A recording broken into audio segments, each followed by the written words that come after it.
Navigating the world is a whole lot easier with a few different identities to choose from. Need me to come up with some for you?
over here.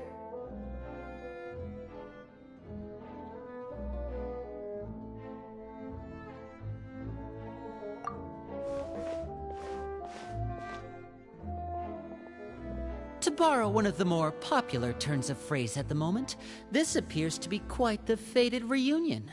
Running into you two out of the blue like this has really made my day. I certainly wasn't expecting it. You can say that again. What brings you to Poisson? Wait, Paimon's got it! You must be here for one of your magic shows, right? Actually, we've run into a bit of trouble on the home front, so Father arranged for us to stay in Poisson for the time being. Oh, are Lynette and Fremine here too? Yep, along with most of the other members of the House of the Hearth. You may have noticed Poisson seems a bit more crowded than usual. So you're saying nearly the entire organization has moved to Poisson? Sounds like you've run into way more than just a bit of trouble. What's really going on? Well... Since the two of you are so curious, perhaps I can fill in the gaps. You scared Paimon half to death! Father, you're here. You know... On second thought, maybe we don't need to know? It's all probably super confidential House of the Hearth stuff, right? We totally weren't trying to pry or anything. No need to be nervous. I could sense your genuine concern from your conversation just now. Of course, I can also understand your confusion. Sending so many Fatui here to Poisson, it's only natural that some might suspect an ulterior motive to be involved. I understand. I'm well aware you've had your fair share of confrontations with the Fatui in the past, and I can't exactly guarantee that we'll remain on good terms in the future.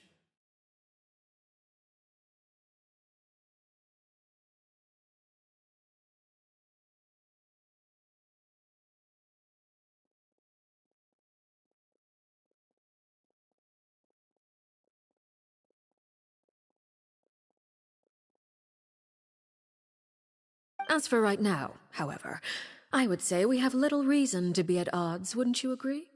The House of the Hearth could stand to be more open with those who have worked so closely with us in the past.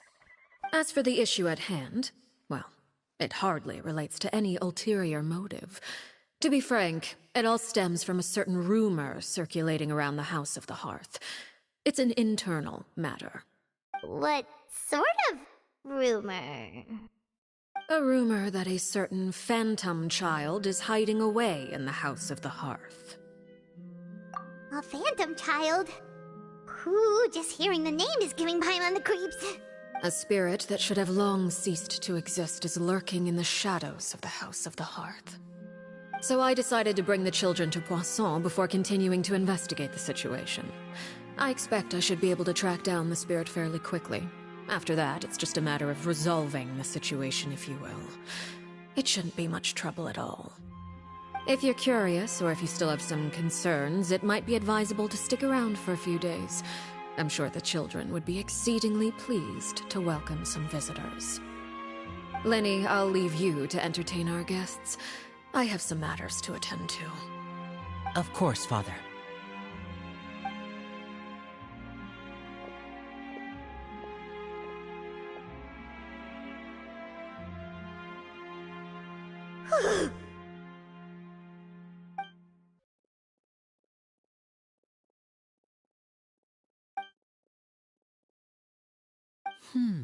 It has long been a dream of mine to invite you to our home and introduce you to my other siblings. You're quite well known in the organization already.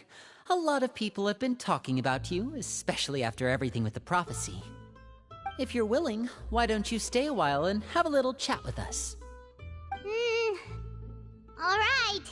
We don't have anything else to do right now anyway. But let's be clear, we're just gonna be there as guests, okay? Don't get any funny... Oh, wait a second. For your guests, that probably means we'll be treated to lots of yummy food, right? Of course. During our stay in Poisson, we've been helping out the locals with some fishing. We bring in quite the bounty every day. In fact, today's the perfect chance for me to show you what I can do in the kitchen. Let's go. I'll take you to where we're staying.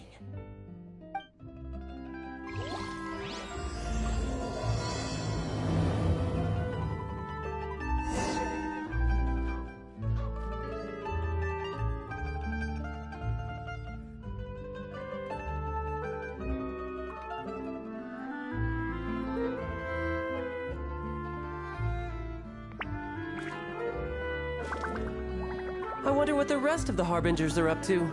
Plotting and scheming on an ever grander scale, no doubt.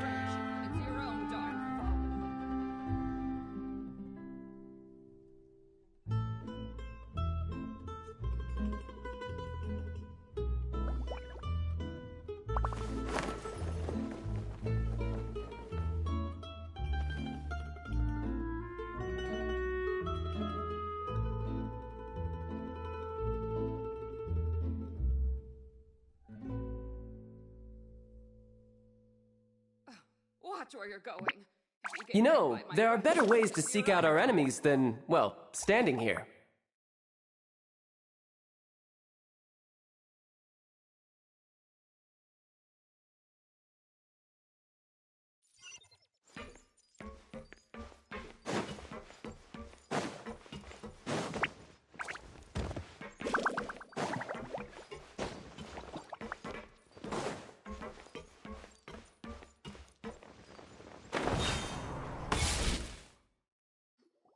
We rented this house from one of the locals to use as a temporary base.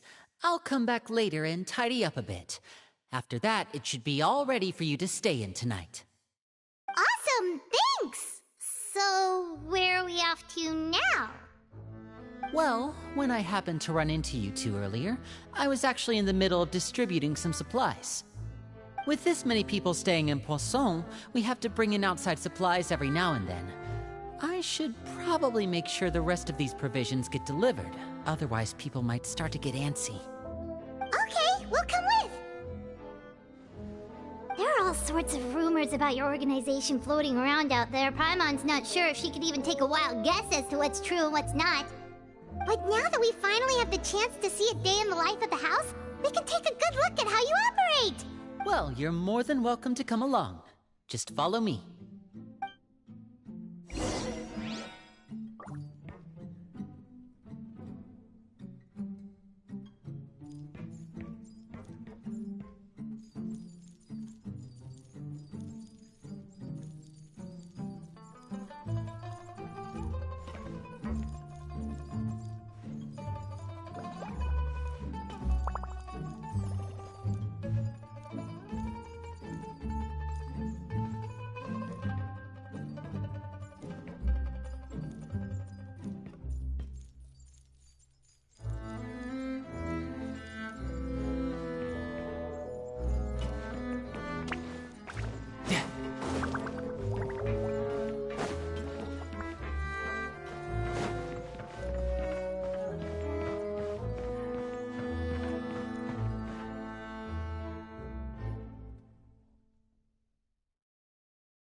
Linny!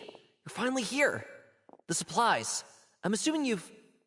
Brought them with me? Yep, here you go. Hello? Something caught your eye? It's the Traveler in Paimon! No way! Come here, everyone! Hurry! The Traveler and Paimon are here!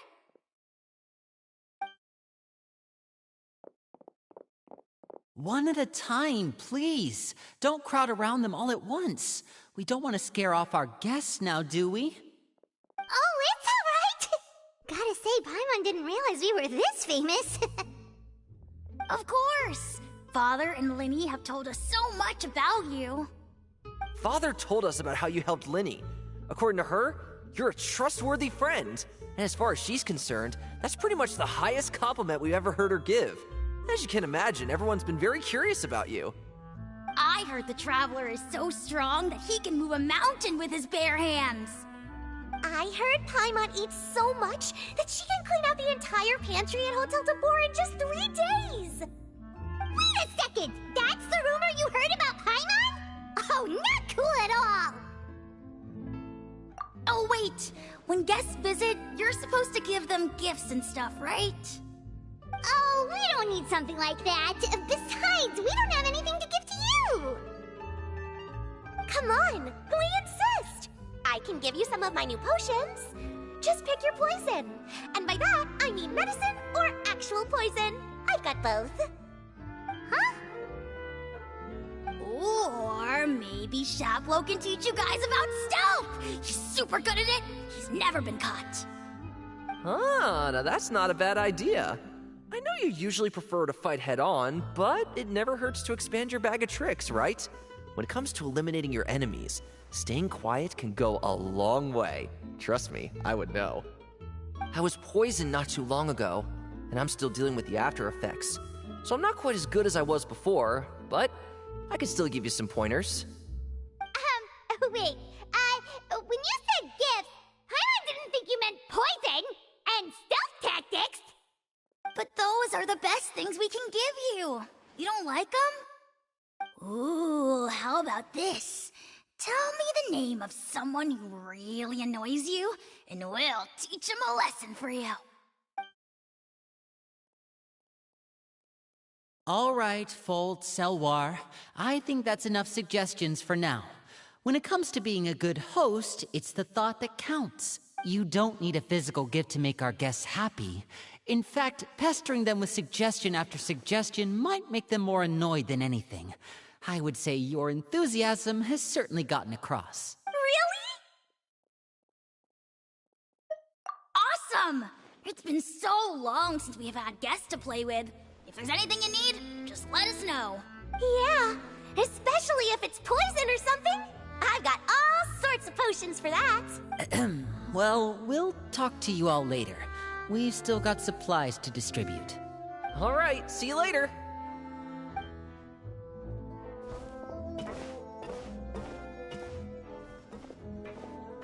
Bye!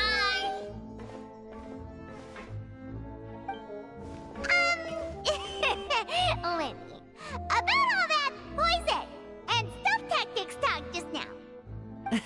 Scared you, did it? That kind of talk comes with being part of the House of the Hearth. When Foltz was really young, he strangled all of his family pets, just out of curiosity. He was labeled a dangerous problem child and was abandoned by his family. Elwar has an unnatural obsession with potions. Father has forbidden her from trying all the different concoctions she comes up with, but she still tries to test them in secret. You really have to keep an eye on that one. Chaplot is around my age. While I'm mainly responsible for collecting intelligence, he handles surveillance. He's very passionate about his work and has no reservations about taking on some very difficult missions. I know you two probably aren't used to that kind of talk, but I can promise you they only had the best of intentions. Things like stealth tactics and developing different poisons, they really mean a lot to them. They were just trying to share the best of what they could offer, that's all.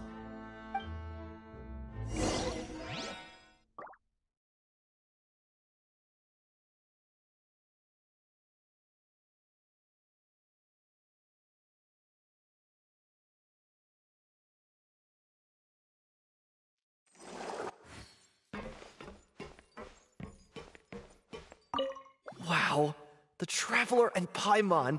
I finally got to meet them in person. They don't really seem as intimidating as you hear in the stories. They'd probably get along really well with Filial. If only they got here sooner.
Filial, supplies are here. Thanks. And who are these two? Outsiders? Ah, allow me to introduce you. This is the Traveler and Paimon. Oh, you're the famous duo I've been hearing so much about. It's nice to meet you. I heard you've traveled to all sorts of places. Is that true? Of course! We're making our way all across to that! Oh, good for you. You must be pretty familiar with Fontaine by now, then. Have you seen the new opera that started running recently? I think it's called... The 4,000 Thieves? Oh, this is the first we've heard of it. It seems like it's going to be fantastic. From what I've been able to tell from the posters, anyway. You should definitely check it out if you have the time. Oh, and there's The Blind Maiden, too. That one is supposed to have audience interaction. Seems pretty interesting. After this mission is over, I think I'll go get a manicure. Oh, maybe I should dye my hair. Wonder how much it'll cost. Is it just Paimon, or do these two seem much easier to get along with than the others? Looks like the House of the Hearth has some normal members after all. I heard that. Oh! Oops. I'm guessing you're referring to Foltz and the others? Yeah, we're definitely not all like them. I bet those crazies are practically foaming at the mouth right now. I'm sure they just can't wait to get back to Snezhnaya to carry out the plan. That's enough, Filial. Don't talk about family members behind their back, right? Whatever. Let's go. Guess this is goodbye then. If you ever have some time, we should go see the opera together.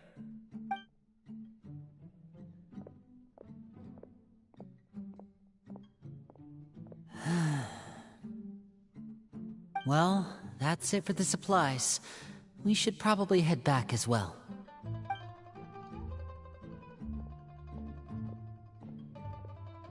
Well, they didn't seem too happy with each other. Seems like there could be something more going on here.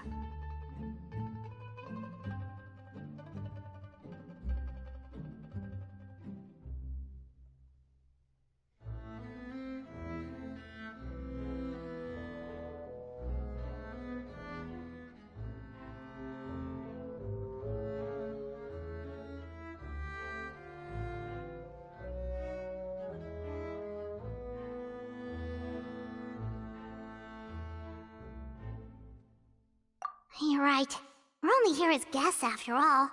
Oh, Linny's getting super far ahead. Come on, let's get...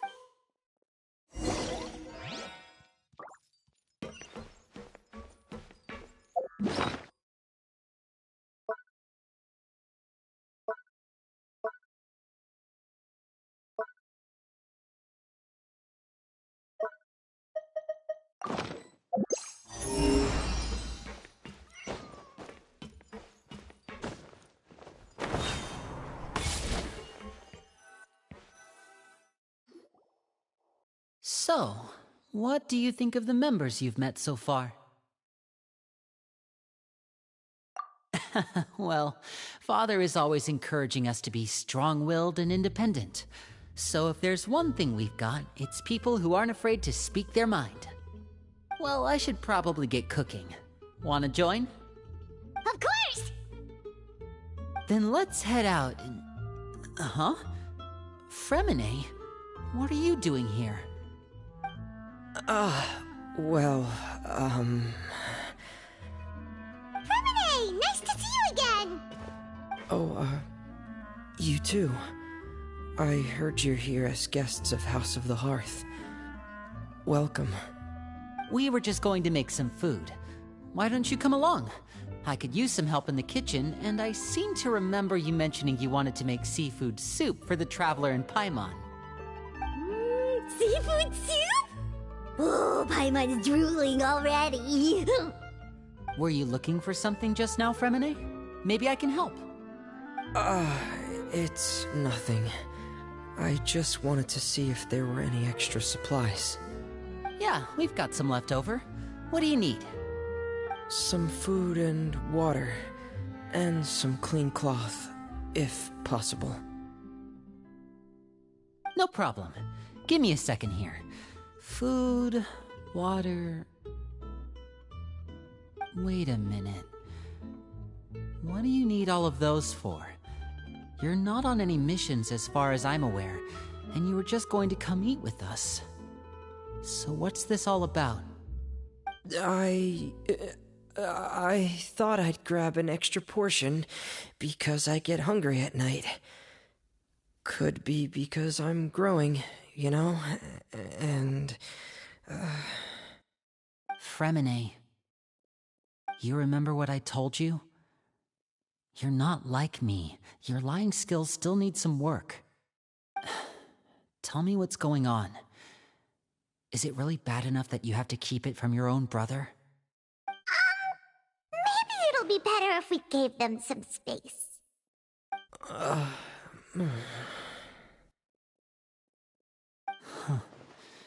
This is the first time I've seen that kind of look on your face. Whatever happened, does it have something to do with Father? Yes. Just follow me.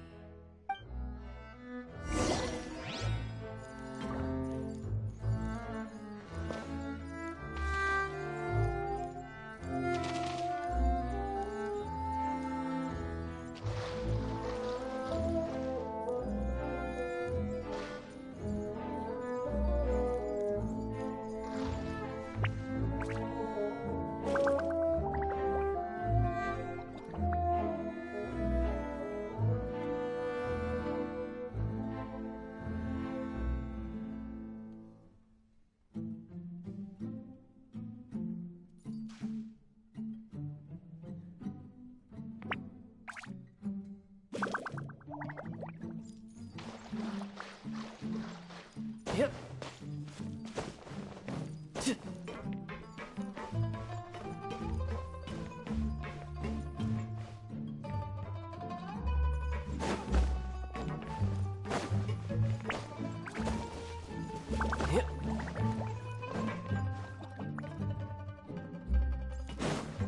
No time to lose.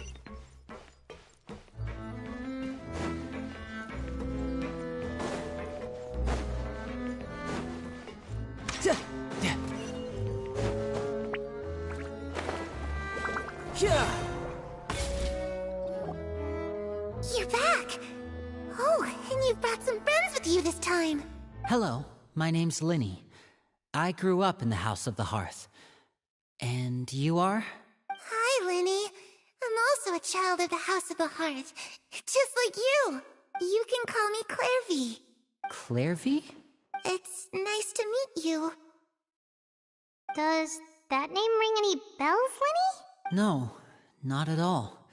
That's not a name we have on our roster, I'm sure of it. What I'm not sure of, though, is how she managed to sneak in. She must be the phantom child Father's been searching for. From the looks of it, I'm guessing you were the one that found her, Fremine. You, haven't told Father, have you? No, I haven't told anyone. I've just been keeping her hidden. For how long? About half a month now. So ever since we got to Poisson, then. Do you have any idea what you're doing?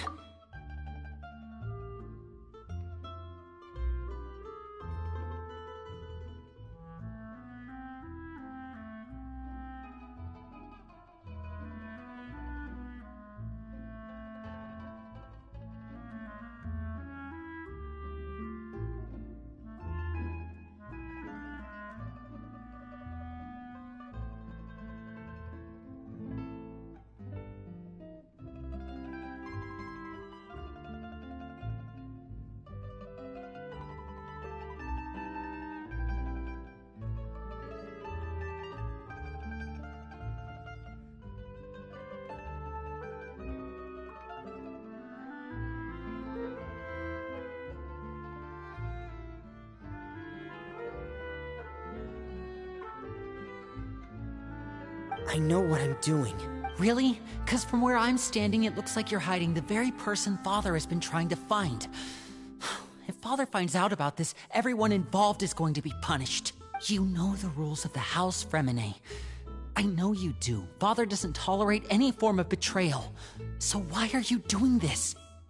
I've thought it through. And I just can't hand her over like that. Linny, don't you remember last year?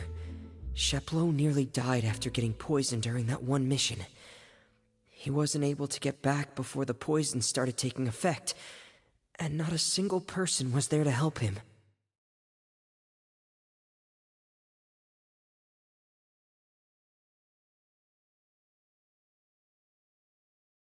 That night, while I was sleeping, I heard a voice telling me to go save him. I opened my eyes, but I couldn't find the source of the voice. I thought maybe I was just hearing things, but I went to look for him anyway. Luckily, I got there with enough time to save his life. That feeling of being haunted, of hearing voices, it's happened many times in the House of the Hearth. I'm sure you've noticed. So what you're saying is, that was her? She was the one who spoke to you that night? Unless there are other spirits roaming around the House of the Hearth, I don't think there's any other possibility. If Clairvy were our enemy, it wouldn't matter whether she was a spirit or an actual child. I would have acted without a second thought, because that's what Father ordered us to do.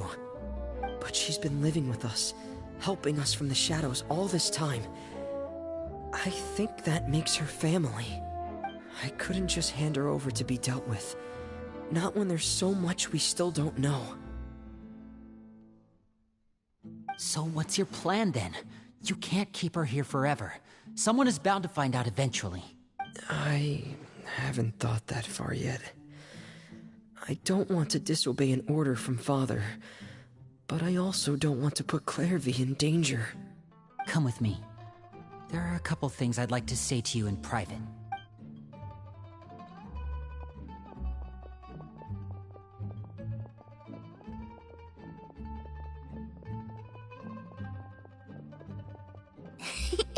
Those two sure care a lot about each other. Well, they got a funny way of showing it. From where Paimon was floating, it sure seemed like they were about to bite each other's heads off. No way! They have a really deep bond. I could tell right away, because I also have a friend like that. I just don't know how long that kind of bond can last. The darkness in the house runs deeper than you can imagine. No one can get out alive. I'm sorry, Linny. I really didn't mean to drag anyone else into this. Oh, really? You didn't mean to? 'Cause I, for one, wish you did. Huh? What do you mean? You know, when we were younger, you didn't call me Linny. You called me brother, just like Lynette. We grew up together, the three of us. We were all orphans, all rescued by Father. Of all the siblings in the House of the Hearth, I think our bond was the closest. Later on, when you started calling me Linny, I wasn't actually surprised. After all, Lynette and I are related by blood.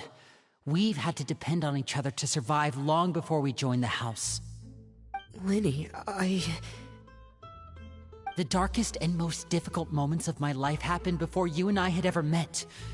I'm sure that's true for you as well. Even so, Fremine, we've stood by each other for all these years now, and to me, that means more than blood. You and Lynette are the most important people in my life. No one can replace you. So I won't let you face anything alone. Not if I can help it. Oh, looks like things are getting kinda heated between Linny and Fremine. Maybe we should go check on them. Oh, it's raining. I should put my clothes away.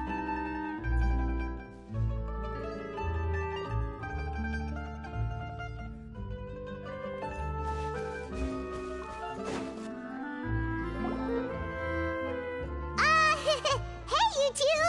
Hope we aren't interrupting anything. Like a fight, or... Oh, wait a minute, Fremine. You're not crying, are you? Is everything alright? Everything's fine. Thanks for asking. Well, we're all friends here, right? We've been through so much together, so if there's anything we can do to help, just say the word. It's just a small family dispute.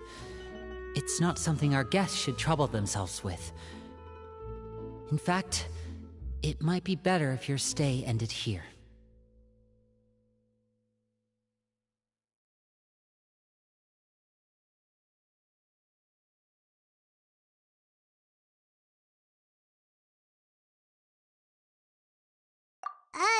What are you getting at, Traveler? When guests are around, families are often on their best behavior. And any disputes are less likely to escalate. That's what you're trying to say, isn't it? I just... Thank you. I was really hoping to keep you out of it. But even if I could think of some other reason to turn you away, I'm not sure I could convince you. I know things could turn dangerous, so I promise you this. From now on, I'll protect you like my life depends on it.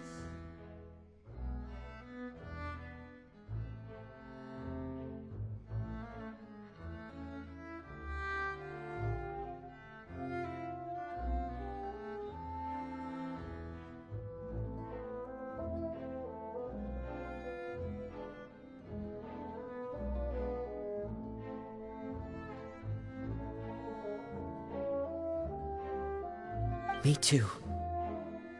Well, back to the matter at hand then. If we don't plan on handing Clairvy over to Father, then our only other option is to solve the mystery of her identity before Father is able to track her down.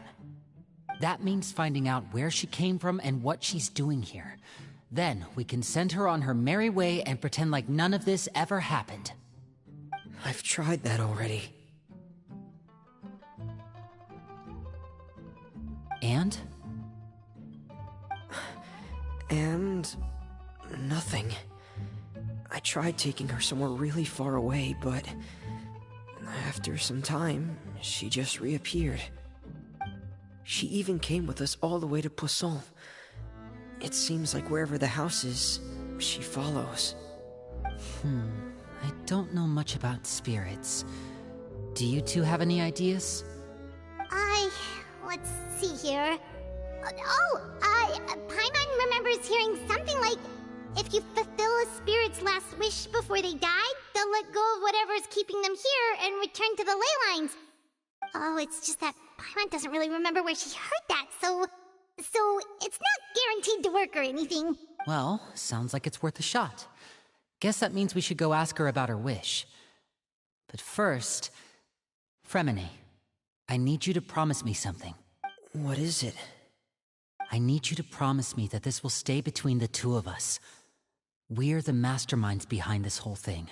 No one else gets involved. Can you do that for me? Of course. I promise. All right. Then let's seal the promise just like fist bump on 3. Ready? 1, 2, 3. I swear.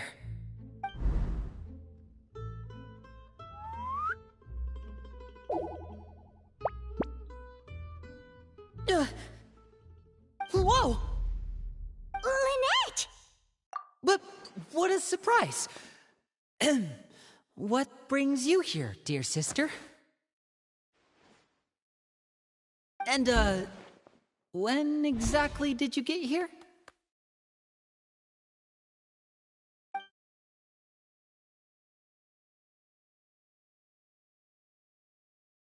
You're an idiot, brother.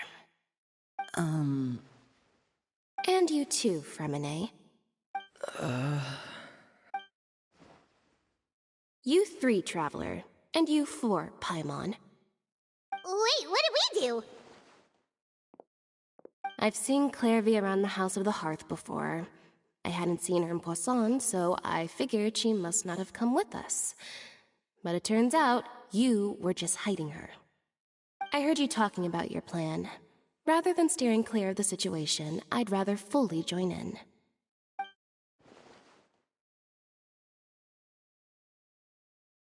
If you don't agree, I'll have no choice but to report everything back to Father. Simple as that. You're not giving us much wiggle room here, Lynette. Well, I guess we're all in this together then. After we talk to Clairvy, we'll figure out our next move. There's no time to lose. Let's go.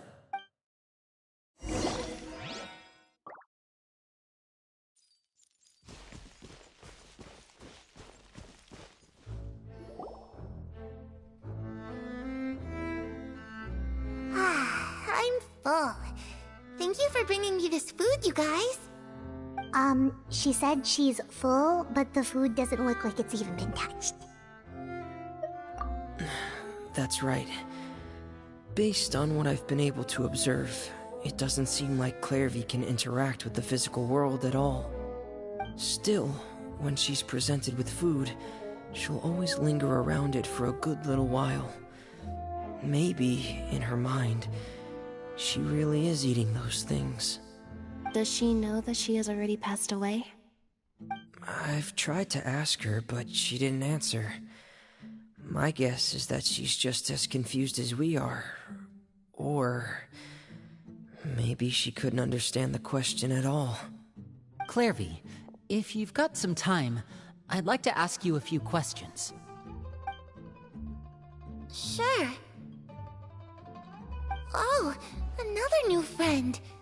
Hi, I'm Clairvy. Hello.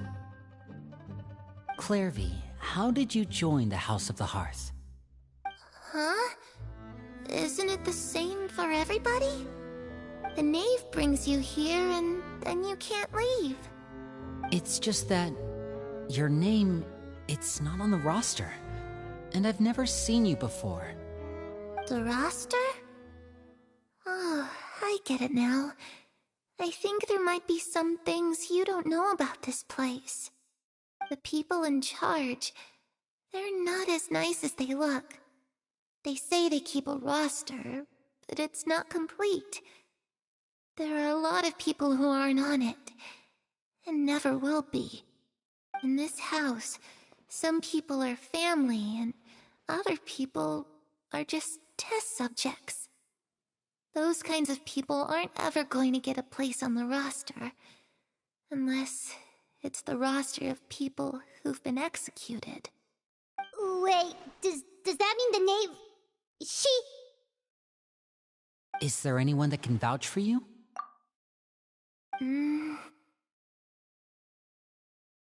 Perry. She's my best friend.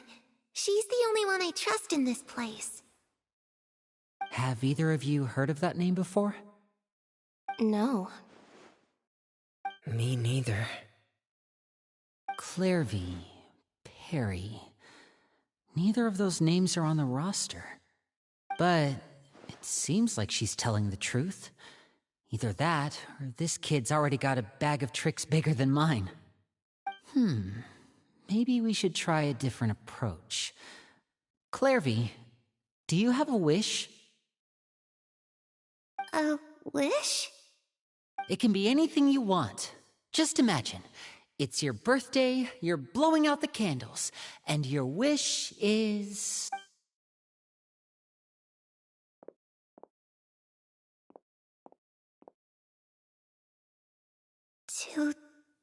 To go outside, where the sun can find me. That's... it? Well, that sounds easy enough. The darkness in the house runs deeper than you can imagine. No one can get out alive.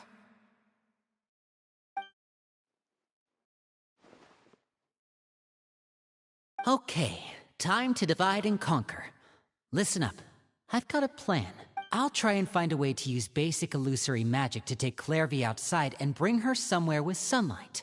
Lynette, try and find the list of executions that Clairvy was talking about, and see if her name is on it. Fremine, you stay in Poisson. We can't be the only ones who've had run-ins with Clairvy. I need you to collect intel on everything she's said and done. Understood. I'll try my best. What about us? What should we do? I really appreciate your willingness to help, but this is a family matter. I don't want to drag you in too deep. It's too risky. Let me think.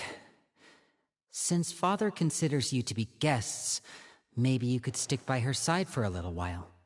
You don't need to do anything except keep up some nice, casual conversation. Ah, Paimon gets it. You want us to distract her. I'll give you a magic bird. If Father suspects something, all you need to do is release it when she's not looking, and it'll alert me that something's wrong. Of course, that's only as a last resort. If Father doesn't seem to notice us, there's no need to make contact. We'll reconvene here tonight after all's said and done.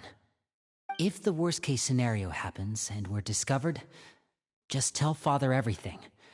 We're not going to let our guests get punished for our own actions. That's where we draw the line.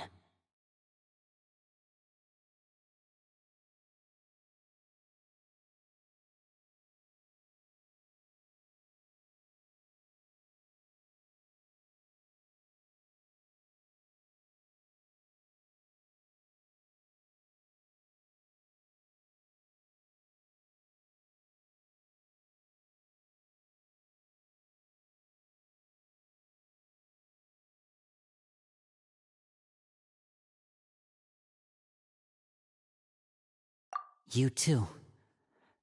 Okay, this is where we part. Father should be at the beach nearby.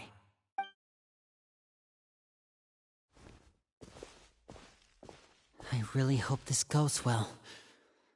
No, it has to go well. That's the only way this can get resolved.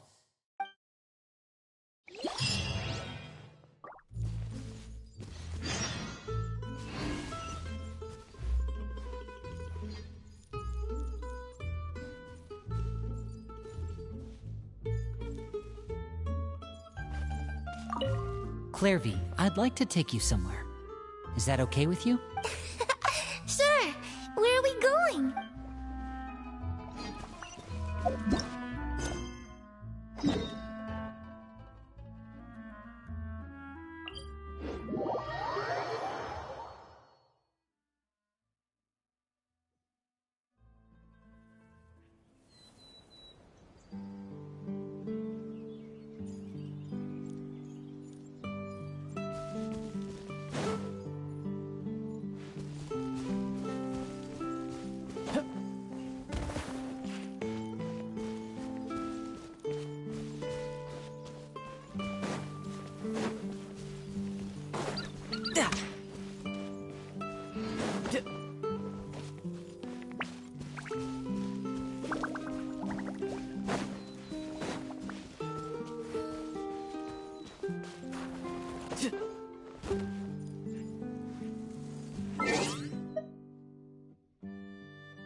It's the knave and child.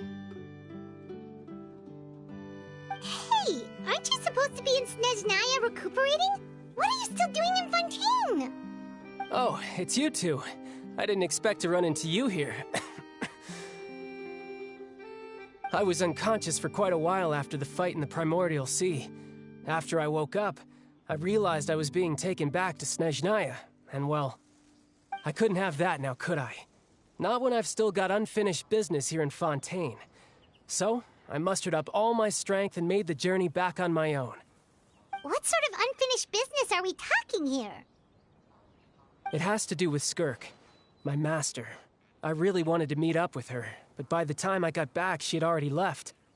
I still have so many questions for her. Without any other leads, all I could do was ask the knave to help me track her down. She must have left behind some traces from her time in Fontaine. Oh, okay, so have you found any clues? Unfortunately, no. While the House of the Hearth is adept at collecting all manner of intelligence, certain existences can still manage to escape our purview. Basically, unless Master feels there's a need to meet with me, she's not going to be found. But that problem has an easy fix. I just need to become stronger, and then... Paimon thinks you should focus on getting better first. The worst of it is over. It's all thanks to that one kid from the House of the Hearth. Elwar, I think her name was. She gave me a bunch of random potions to drink. They didn't go down easy, let me tell you. Pain and chills all over. But they really did help speed up my recovery. And that's good, because it looks like I really do have to head back this time. The old man's been putting the pressure on me. He sent someone to tell me I'm needed for some sort of project. Project Stuja? Yeah, that's the one. I heard Regrader's involved too. I'm not looking forward to having to listen to all his monologuing, that's for sure. Hey, maybe you could think of a way for me to stay in Fontaine for a little longer. Helping Linny and the others brush up on their fighting skills would be far more interesting. If you and I could spar, that would be even better. I've been waiting for a chance to see you go all out. And what a sweet little daydream that is. But I also have a role to play in all this. I'll be leaving Fontaine shortly as well. Besides, considering how little they see fit to step outside the homeland, being called on to return to Snezhnaya by such illustrious dignitaries, what a great honor. Wouldn't you agree? One I could do without, I'd say.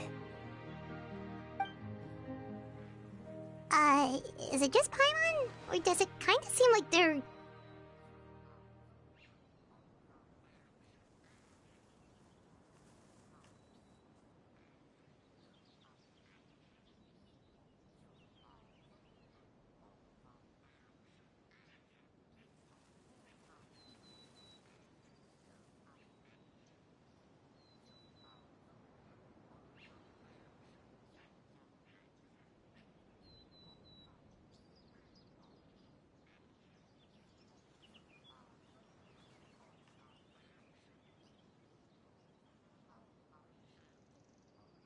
So, dear guests of the House of the Hearth, to what do I owe the visit?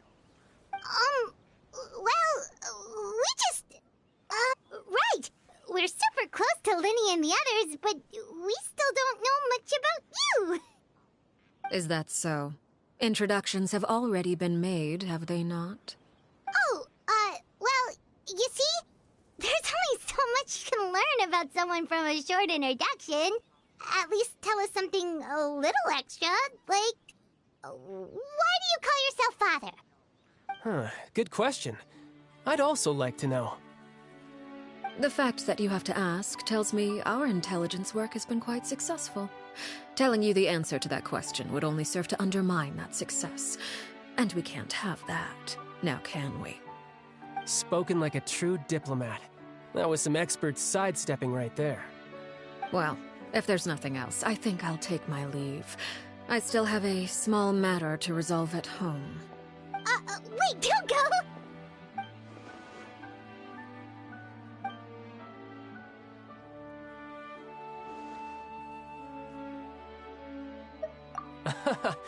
I'd also like to hear the answer to this. I've met some of the members of your organization, and they all seemed like really good kids. They actually reminded me of Tonya and Tusser. Which, by the way, if you ever betray them, I'm just letting you know, I won't let you off easy. And why would I betray them? Well, you've already betrayed the House of the Hearth once, haven't you? At least, that's what I heard.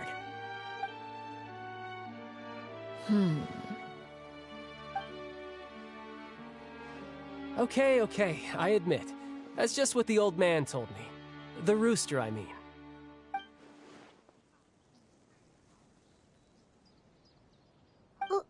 Wait, did you really do something bad to those kids?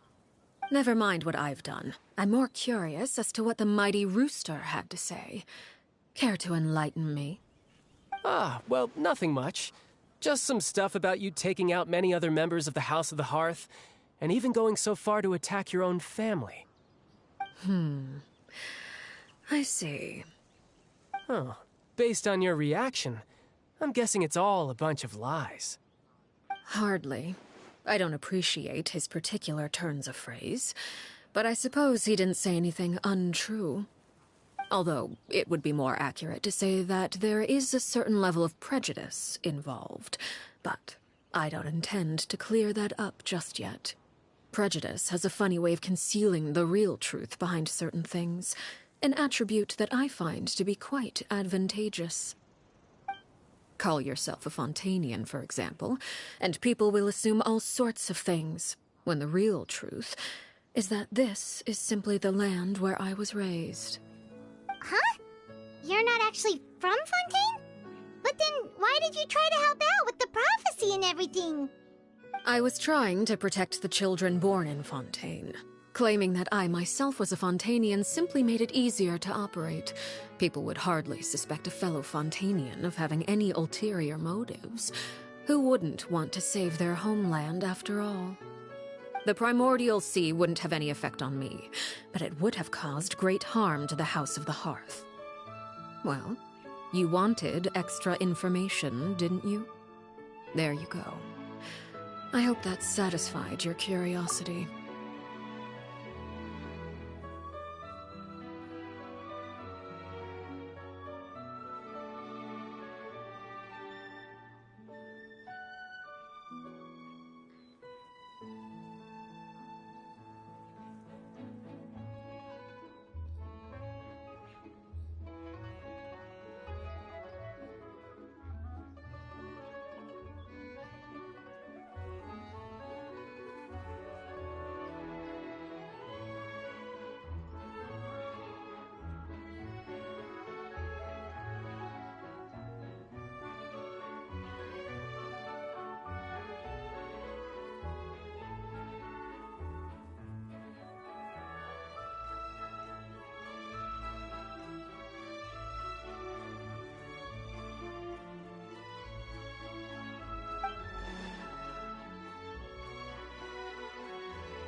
So, you stayed in Fontaine for the kids. I guess I was wrong to believe you'd betray them. Apologies. Looks like I was holding on to some prejudices myself.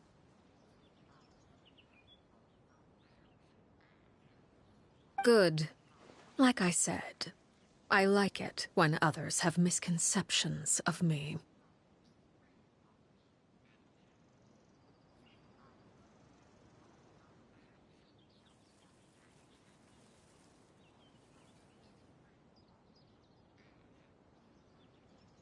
Actually, while I was recuperating at the House of the Hearth, there was something else that really caught my attention. I heard that members always resolve disputes and arguments with a friendly spar, and the loser has to back down. Seems pretty cool if you ask me. Would also give them plenty of opportunities to hone their skills.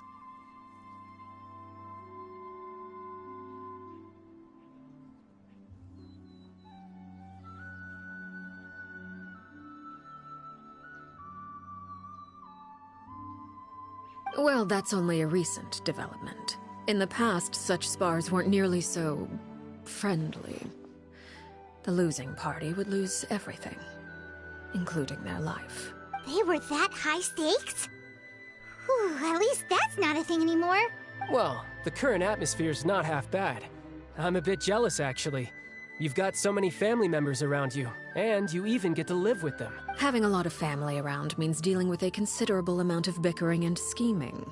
Once Tonya and Tusser enter their rebellious phase, I'm sure you'll understand. Just imagine. Tusser becomes obsessed with plucking out strands from the rooster's mustache, or Tonya decides to dye her hair 42 different colors. Okay. I get the picture.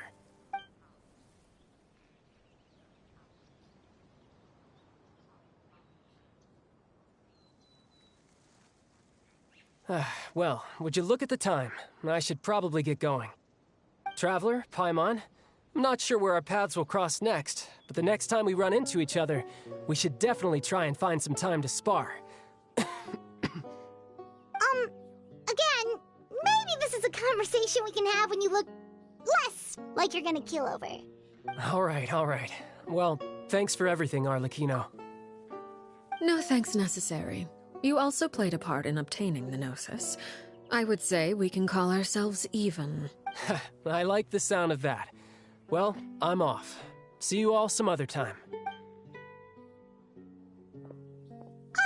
We should probably get going too. Do you want to head back with us? Oh? You want me to leave so soon? Oh, well, you see... I'm rather enjoying the evening breeze. If you don't mind, I think I'll stick around for a bit. I have some things to think about. Apologies for not attending to you like a proper host. Please forgive this slight. I do hope you'll have a pleasant stay. We managed to keep her distracted until nightfall. Good thing Child was there to keep the conversation going.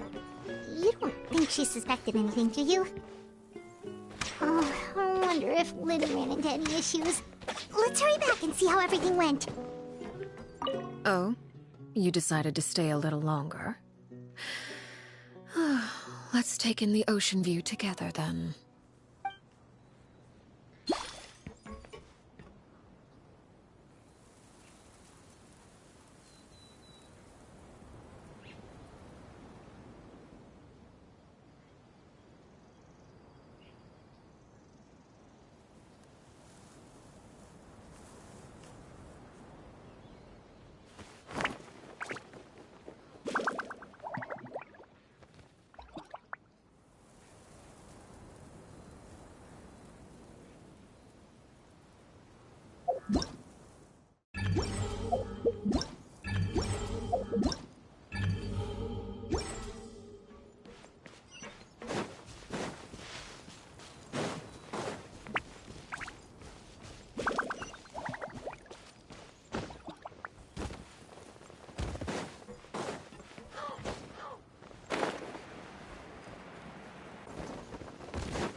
How did everything go?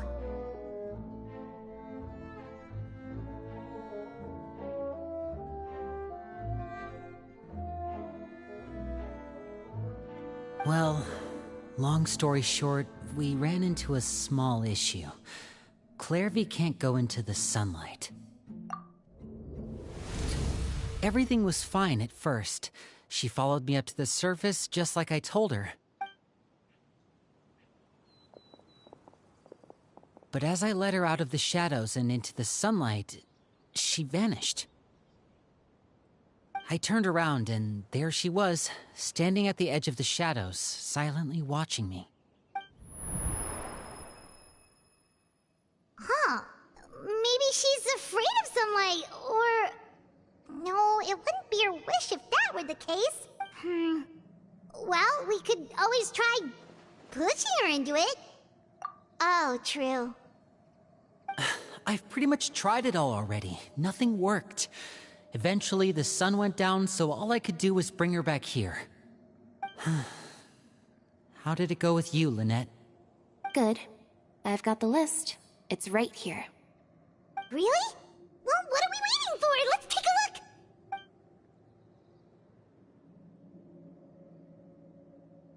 Oh, that's a lot of pages.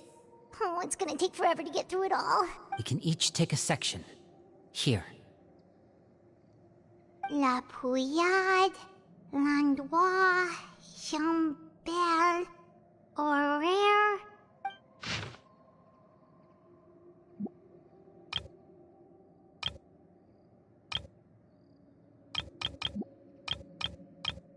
Oh, yikes. That Horaire guy has a huge scar on his face. He's kinda giving Paimon the creeps. Ah, I've met him before.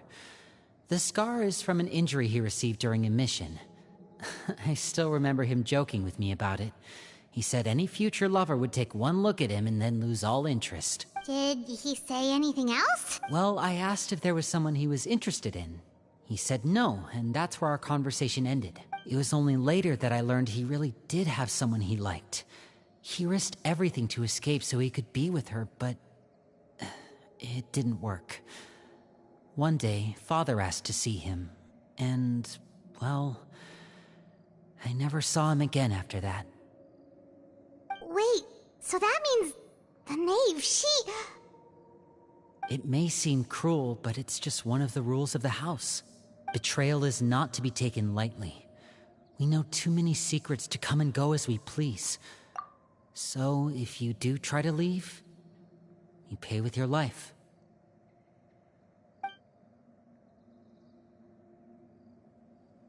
Her name's not here, huh?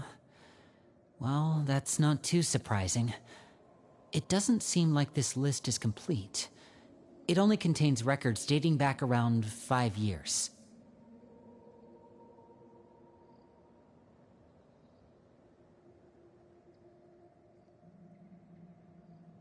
Let's shift our attention then. Fremine, were you able to find anything out? Fremine. Sorry. I was thinking about something. I managed to talk to quite a few people, but I couldn't help but notice that the atmosphere in the house was a little... strange. Strange? Yeah, I mean, I know there have been arguments in the past, times when people haven't gotten along. Chaplot and Filiol are a good example of that. Oh, those are two of the people that we met while delivering supplies. Paimon can see how they might not get along. They had very different vibes, and their, interests seem to be pretty different as well. That's to be expected, actually. Father brought us all here, shared her knowledge with us, taught us how to fight. That's one thing we all share. But that's also where the similarities end. Not all of us feel the same desire to stay here. As members of the House of the Hearth, we're also considered part of the Fatui. And to a lot of people, that's an identity they never asked for.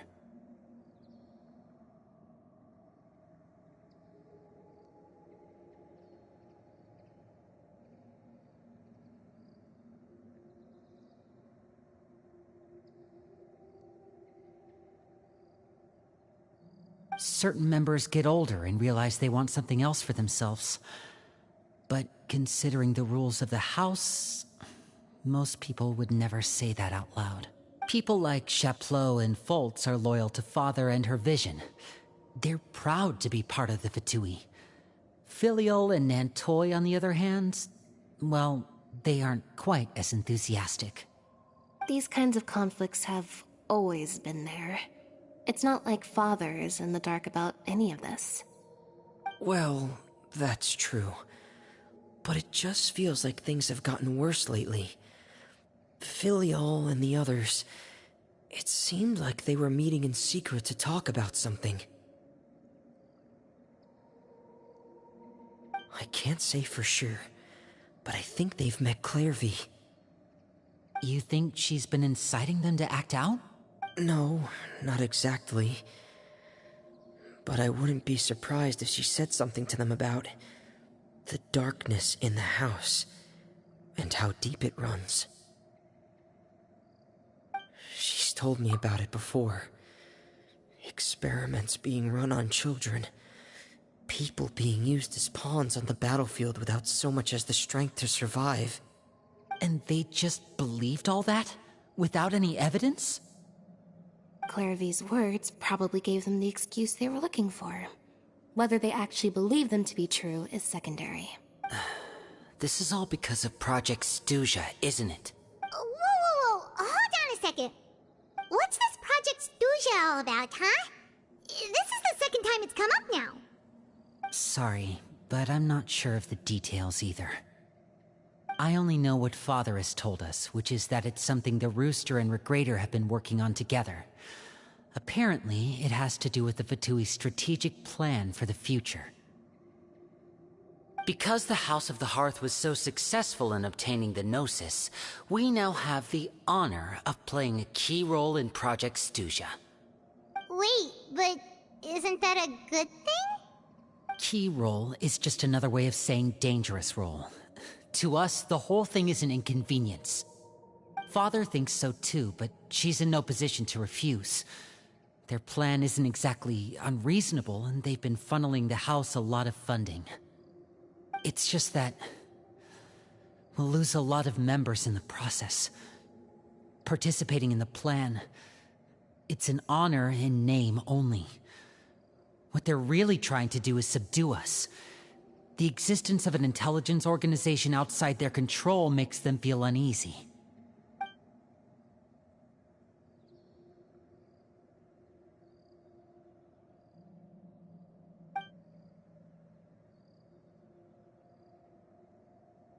Okay, super complicated top secret Fatui business aside, what does all of this have to do with the conflicts you were talking about earlier? Paimon doesn't get the connection. External pressure has a way of exacerbating internal strife. You can't overlook the power of fear either. People are afraid of dying, and that fear is often the impetus for a lot of stupid decisions. I thought resolving the Clairvy situation would make everything go back to normal. But it looks like things are more complicated than I thought. If we leave Filiol and the others to their own devices, sooner or later, Father will be forced to take action. We can only focus on one situation at a time, brother. You're right. Even if we confront Filiol and the others, it won't do any good. It might even make matters worse. We should focus on Clairvy for now. Well, it's getting late.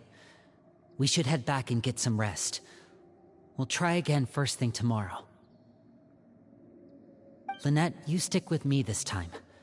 Fremine, keep a close eye on Filiol and the others. Make sure they don't do anything they'll regret. Good work today, everyone. Have a good night, and I'll see you tomorrow.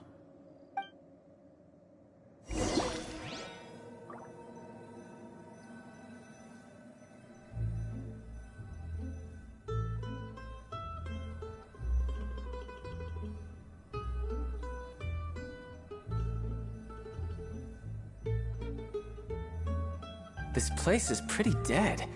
By which I mean, there's nothing to kill.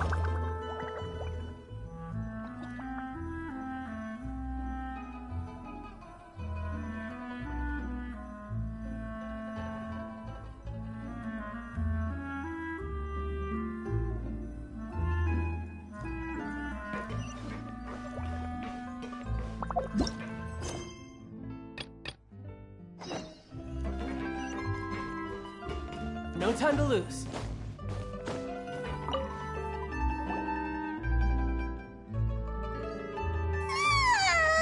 Oh, I'm always looking forward to an early night, but she can't sleep at all. Hey, you don't think the knave will be too angry with Linny and everyone if she finds out about all this, do you? She's even scary when she smiles. If she were to actually get angry... Ooh, you have to protect Paimon if that happens, okay, Traveler?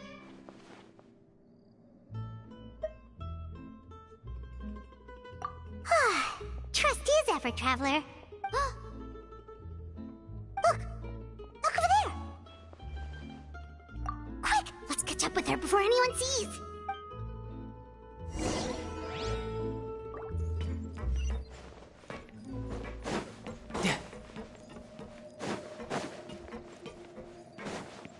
No time to lose.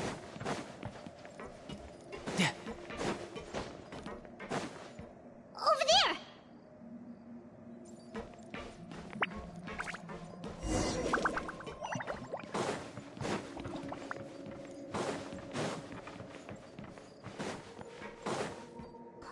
Where is she going?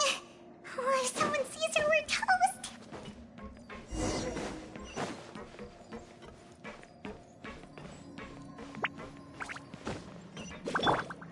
Into the wind!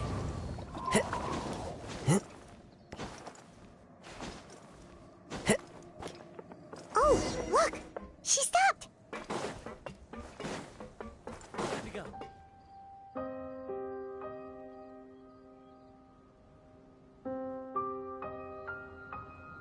Clairvy! Shh! I opened the window while no one was looking. Look how pretty the outside is. If only I could have more than this. You probably think I'm being silly, huh? All this hopeless resisting. It's better to dream of what I could have than try to make it a reality, right? Please, help us get on the same page here, Clary. We need you to tell us what you know. Can you do that? Sure. Although, after you hear all this, I think you might regret that decision. Everyone in this family is nothing more than a tool. Something to be used and exploited. We're all expendable. Including me. As long as you're useful, you get to stick around. Lose your value, and you're handed over to the doctor, experimented on, and given a fate worse than death. I've seen it happen again and again, and I've had enough. You're saying the knave did all that? It's just, that doesn't seem like something she would do. She's scary and all, but it seems like even she has lines she wouldn't cross. I knew you wouldn't believe me. Everyone thinks she's a good person. They all think of her like a real mother. Mother? But she doesn't deserve that title. She's disgraced it and tarnished it. And if I had things my way, I'd never see her again. If only Perry were here, she'd understand. Perry? There's that name again. Also, Paimon's getting a strange feeling. It almost feels like she's not really here with us. Paimon can't tell if she's actually talking to us or if she's mistaken us for someone else.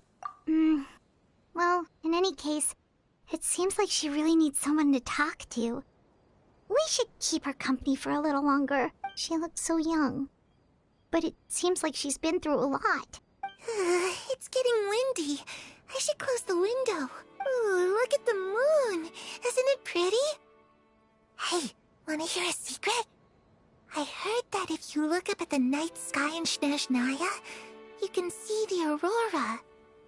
It's supposed to be super pretty. Even prettier than the moon tonight. Perry and I promised each other that once we're older, we're gonna go see it together. But I can't find her. I'm worried she's also been... No, that wouldn't happen to her. She's special. Mother likes her a lot. I should really go talk to Mother, but we just fought. She doesn't want to see me, and I'm too scared to face her. What should I do?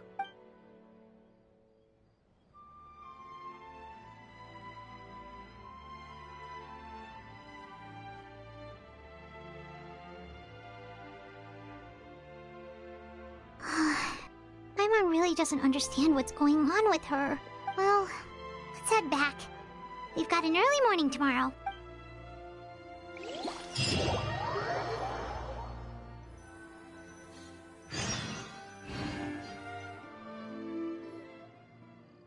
All right, looks like we're all here.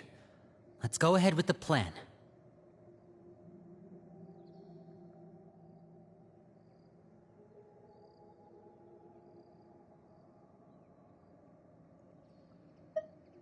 Oh? What is it?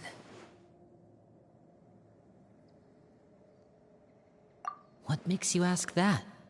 Well, we kinda ran into Clairview last night, and that's what she told us. We met the doctor back in Sumeru. He's super dangerous, and he's done all sorts of bad things. It's possible that Father and the Doctor have had certain dealings, but I don't think Father would work with him. We're not really on the same side, so there's not a lot of trust between them. That doesn't exactly set the stage for a successful partnership.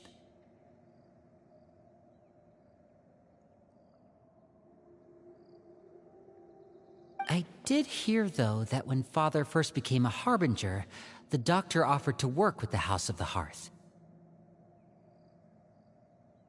Father rejected most of his proposals, except for one.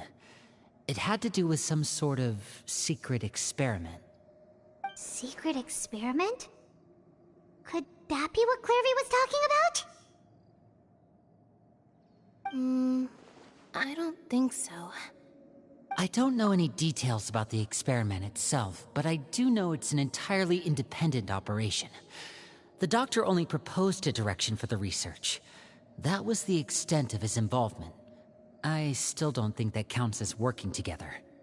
The details of the experiment are confidential, but complete records are kept on all participants.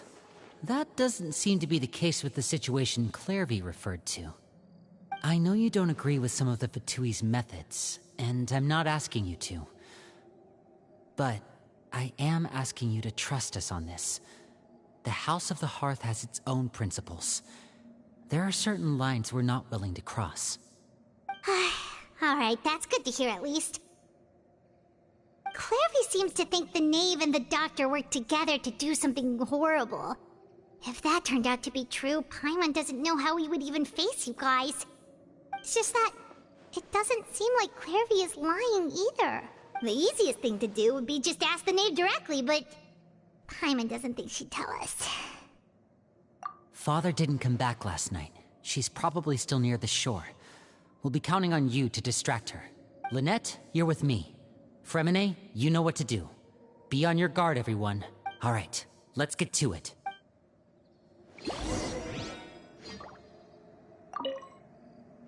Where are we going today? Let's try somewhere further away this time.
Ah, it's you two again.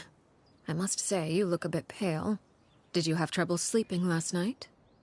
A little. Perhaps if you had less on your mind, you'd be able to absolve yourself of such troubles. So what are you planning to do now? Catch up on some sleep? Or should I give you some time to rack your brain for a topic to discuss before I ask any questions? Although I must profess to being curious. Without Child here, how do you plan on distracting me? Us? Distract you? A good one. But no, we were just here for a chat. Looks like you could have used some extra time to think. No matter. If you don't have any other plans, why don't you accompany me somewhere? Don't worry. I'll be sure to steer clear of any scheming children. The ocean breeze is sure nice today. Children always think they can hide things from the grown-ups. But nothing gets past me. Least of all a little scheming. I think I'll let them have at it for a little longer. I can be very patient. Well, I'll leave you to think things over. If you're so inclined, meet me outside the Palais Mermonia. Good things come to children who do as they're told. So I do hope you decide to tag along. If only for your friends' sakes. What should we do? She clearly knows about everything we've been doing, and Paimon doesn't think it'd be a stretch to say she was threatening us just now.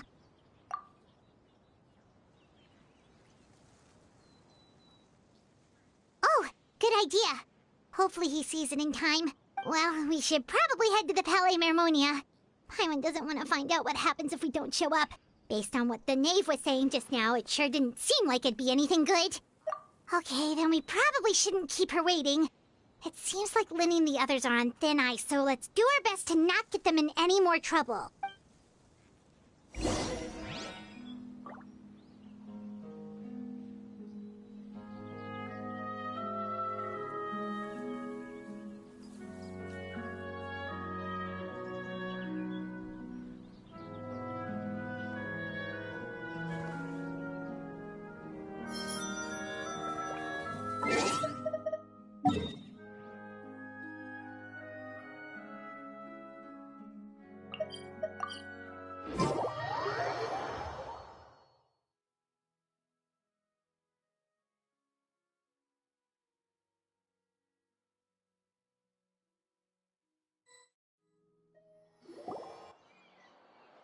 Seeing as we still have some time before my meeting, we might as well enjoy some pleasant conversation while we wait.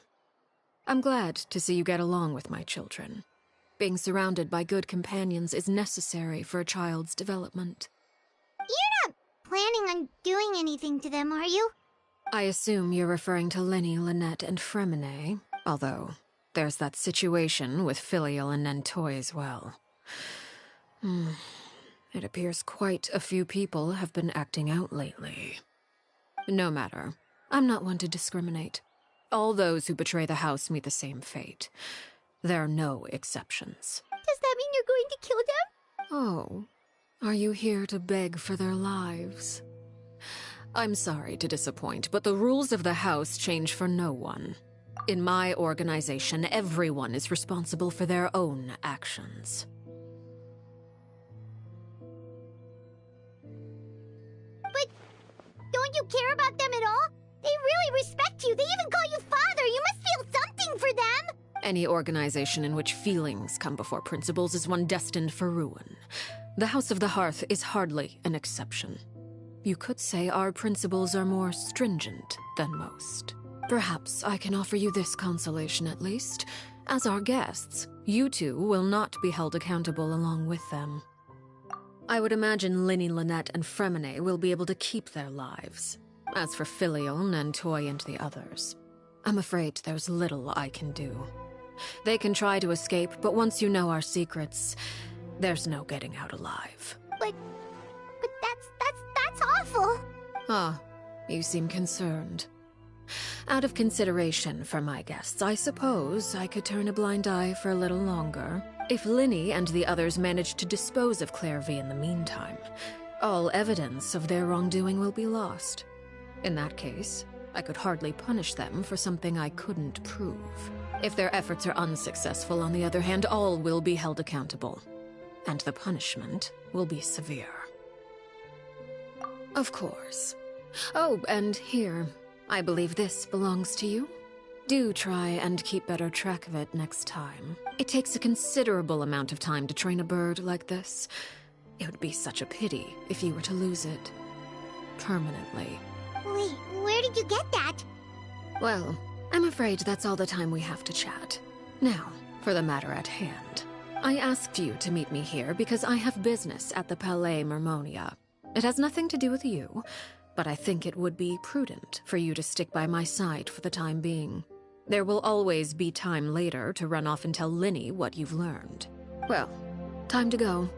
Looks like we wrapped things up just in time.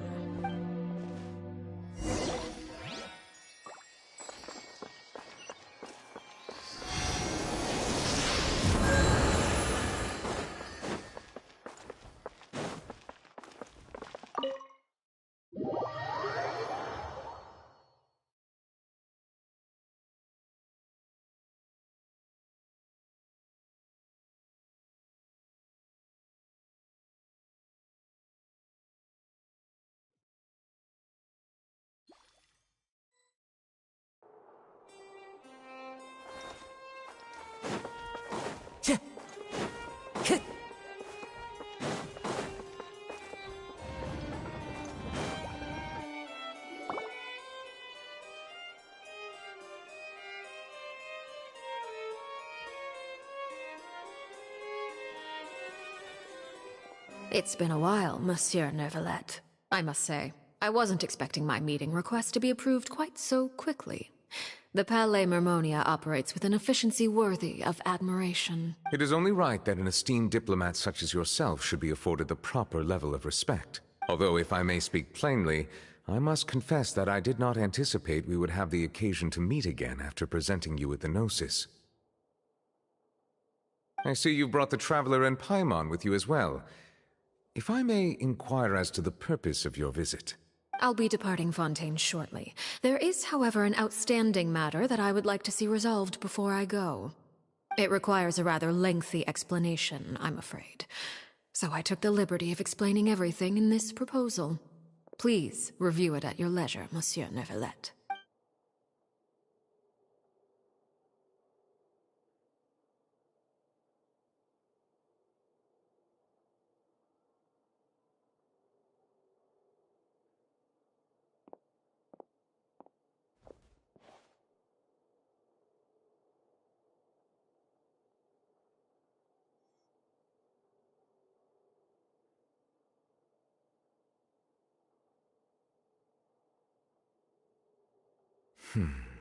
I understand your request. However, at the risk of causing offense, I must admit that I fail to see why you would wish for such a thing. I heard you have a certain fondness for water tasting, Monsieur Neuvillette, so allow me to use water as an analogy. A family is like a large body of water with countless rivers flowing in and out. As someone who watches over this system, I would hope that each river that flows from the source will eventually reach the ocean. Of course, objectively speaking, I know this is impossible. Most of the rivers will dry up along the way, disappearing into the ground and leaving nothing but a barren riverbed behind. Not all rivers are destined to reach the ocean, but I would not see their existence rendered meaningless. I believe the water that flows within them is simply meant for a different destination, like a field in need of irrigation. Or perhaps the glass of a certain water-tasting enthusiast.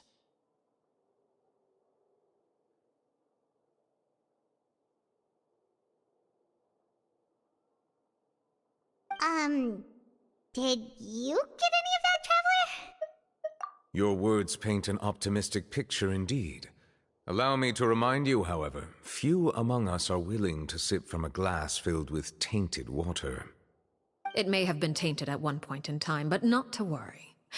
I'll make sure it's strained of all impurities and returned to its cleanest form. I seem to recall there being a transactional aspect to your proposal. Perhaps you could expound on that? If you accept my proposal, Monsieur Neuvillette, I will gradually withdraw my forces from Fontaine. And, unless absolutely necessary, I will no longer carry out any special missions within Fontaine. I presume I can take your words to mean that, in the future, cases similar to the Tartuffe assassination will cease to cross my desk? Tartuffe? Ah, that thief who embezzled funds from all those charities, you mean? My deepest condolences to his family, but without any evidence, I cannot imagine how the House of the Hearth might have been involved in his passing. Of course, if you accept my proposal, Monsieur Neuvillette, I'm sure certain measures could be taken to reduce the frequency of such troubles. You choose your words carefully indeed. In that case, I am inclined to accept your proposal. My thanks for your generosity, Monsieur Neuvillette. Well, with that settled, we should be going now. I took the liberty of bringing along 2 bottles of spring water from Snezhnaya for you to enjoy. I do hope I get the chance to hear your impressions. Perhaps at our next meeting, yes? Indeed. I trust you would not overlook your commitment in the meantime. All right, Traveler Paimon. Time to go.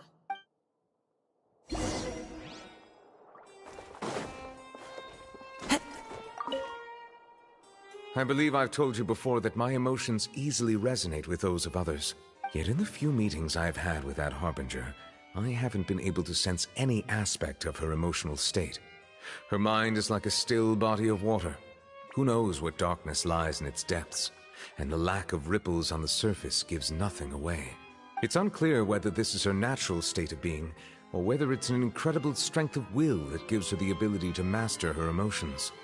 Either scenario, however, suggests she is a very dangerous individual. I do not expect an explanation as to why you two are by her side. Whatever your reasoning, I would only advise you to take caution.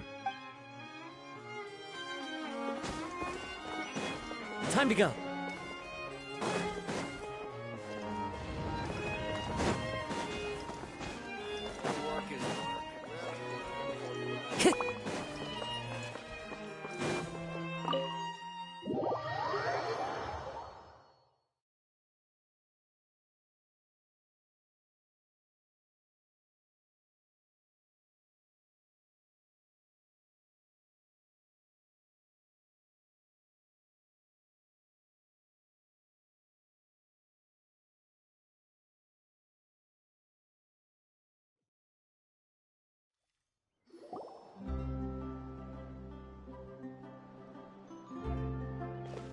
So, what exactly were you talking about back there?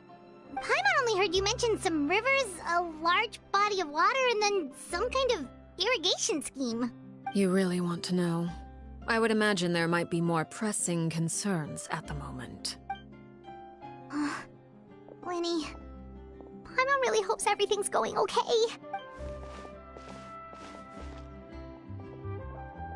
Oh, Paimon recognizes that look. You've got your thinking cap on, don't you, Traveler?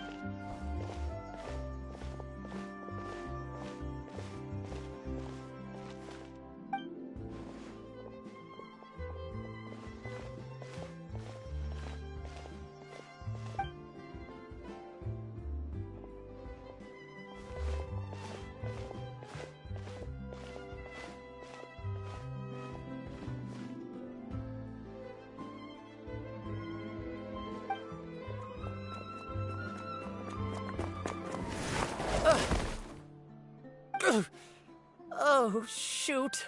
Are you alright? Oh, jeez. I'm so sorry.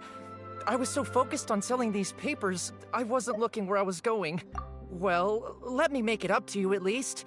Here, take this paper. On the house. Oh, you don't have to give us anything. Please, I want to. It's not like I'm short on supply. All the extras will be useless come tomorrow anyway. It's my fault, really. I was just trying to bring home some extra mora for the family, but I bit off more than I can chew. I haven't had many takers today, so I'm still swimming in papers. What's going on here? Nothing much. I just ran into your friend here on accident. I should probably get going, actually, so... Hold on. Of course, I'm happy to compensate you with mora, it's just... I don't have any on me at the moment. I'll take 3 papers. Here. Your payment. Oh! Thank you for your patronage. May the Archons bless you with good fortune. If only I had the chance to run into such generous customers every day. I should probably just take on a smaller inventory though, right? I'm getting married soon, so sometimes it's hard to not get ahead of myself. Anyway, I should head out. Goodbye! Well, now that my affairs are settled, we should take the boat back to Poisson. We've even acquired some light reading to enjoy along the way. Actually, why don't we stick around for a little longer? Paimon just realized how hungry she is. She can't head back to Poisson on an empty stomach. It appears you two are under the impression that delaying our return will somehow alter the situation in your favor. I'm sorry to ruin your fantasy, but your efforts are meaningless. That being said, I could be persuaded to give Linny some extra time. I just have one condition. If you agree to my request, I'll even answer some of your questions. You're quite curious about Claire V, are you not? And my relationship to her. Wait, why are you being so generous all of a sudden? You're not gonna ask us to do something bad, are you? You overestimate yourself. You don't have the talent for bad things.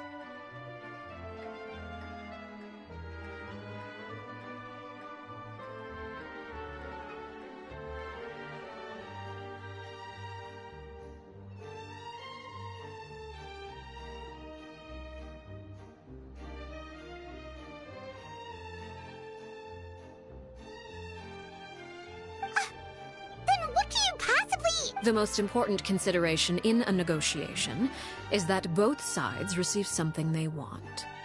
Demands and threats only get you so far. Wonderful. Here it is. When the time comes, make the choice that you deem most appropriate in the situation, and lend your help to the House of the Hearth. Okay. Sounds normal enough. But what do you mean, when the time comes? When is that supposed to be? That is for you to decide. Then we have a deal. Follow me.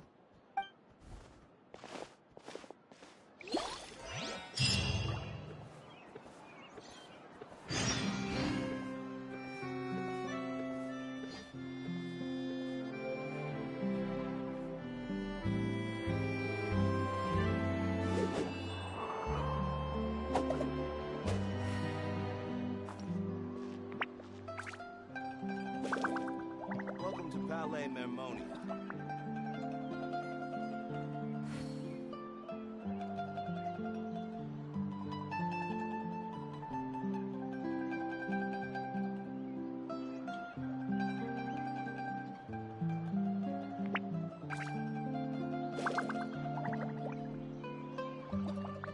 Wherever in this world I roam, I carry memories of my home. This blade, it is the last link I have to the land of my birth.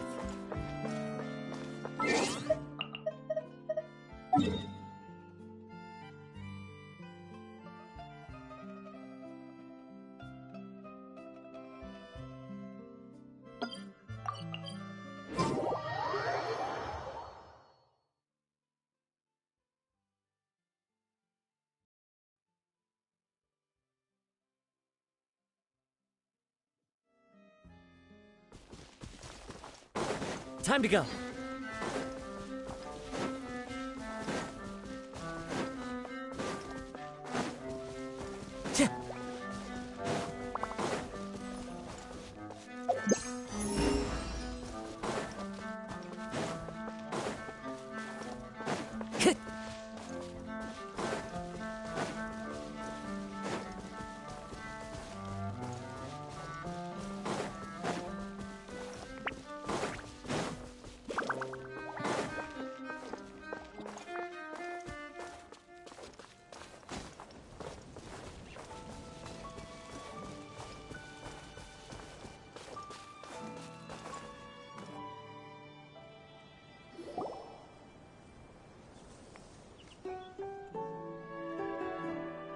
What is this place?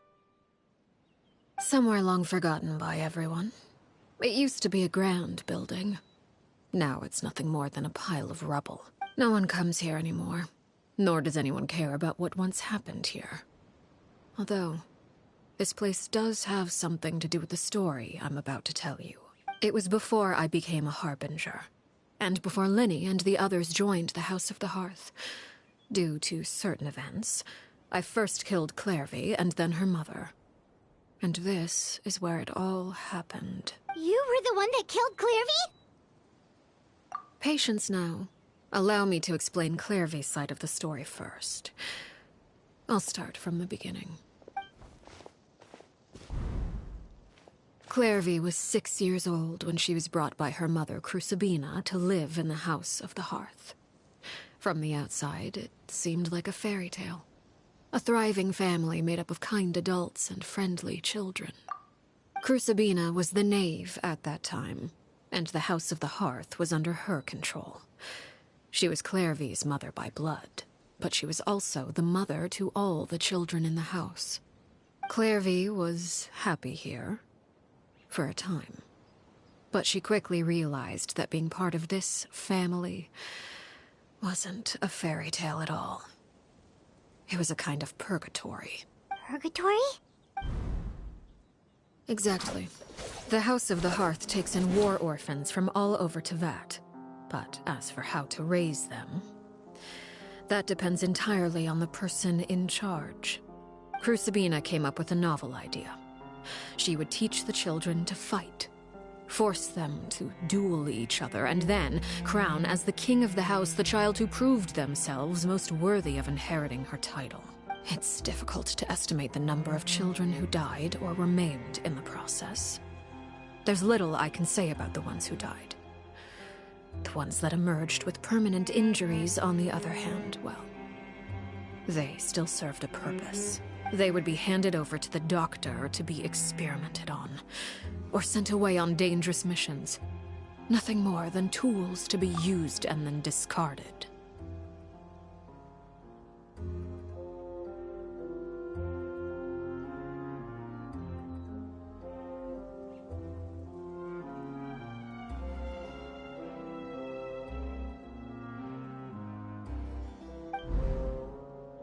So those were the experiments Clairvy was talking about. But what actually happened to her? You said that Clairvy was Crucibina's daughter, so if Clairvy tried to convince her to stop what she was doing, Crucibina probably would have listened, right? Despite being Clairvy's mother, Crucibina cared little for her daughter. She forced Clairvy to join the House of the Hearth only as a means to demonstrate her own impartiality as a mother, to prove that she treated all her children equally. Clairvy did try to convince her mother to change her ways, but it was to no avail. After her efforts failed, the only other option was to rise up and try to fight back. Unfortunately, the other children had already been thoroughly indoctrinated into the illusion of happiness Crucibina had created. Of course, there was one exception. Someone Clairvy's age, who knew the truth about the House of the Hearth. Her name was Paimon. Wait, the friend that Clairvy mentioned? Friend, huh? I suppose we can call her that for now. Clairvy was a cheerful and passionate person with a tenacious spirit. Paimon, on the other hand, was rather cold-blooded. Her cold-blooded nature allowed her to see through Crucibina's facade. Yet, it was also this cold-bloodedness that prevented her from acting against it. At least at first. While Clairvy longed for freedom, Paimon was convinced that, amid all the fighting and violence, she would make it until the end. Despite their differences, the two became fast friends, united by their knowledge of the truth. Clairvy told Paimon that she hoped to create a real family, where no one would be killed or sacrificed. There may have been a certain naivete to her ideas, but Clairvy proved her determination many times over. She tried countless times to run away, ask for help, or expose the truth. But her efforts only earned her beating after beating. The only thing that kept her going was her strength of will. Even with her body racked with pain, she would still stand on her tiptoes and open the window at night. She and Paimon would look out at the moon together, a fierce longing for freedom shining in her eyes. But one day, that light simply vanished. Oh no. What happened? Her hopelessness resulted from a culmination of things. 10 years had passed. 10 years worth of failure after failure. She and Paimon weren't children anymore, but finding any chance to escape still seemed as hopeless as ever. It was during this time that Paimon suggested a new plan. If escaping was out of the question, why not take down the very person sitting on top of this throne of lies? Mother herself. Clairvy rejected that proposal. She claimed that, as a famous harbinger, Crucibina possessed an unimaginable amount of power. Trying to kill her would have an incredibly low chance of success. Clairvy never gave another reason, but Paimon could see it written all over her face. Clairvy still thought of Crucibina as her mother. Killing her own flesh and blood was a line she couldn't bring herself to cross. If she couldn't escape and fight back, then only one option remained.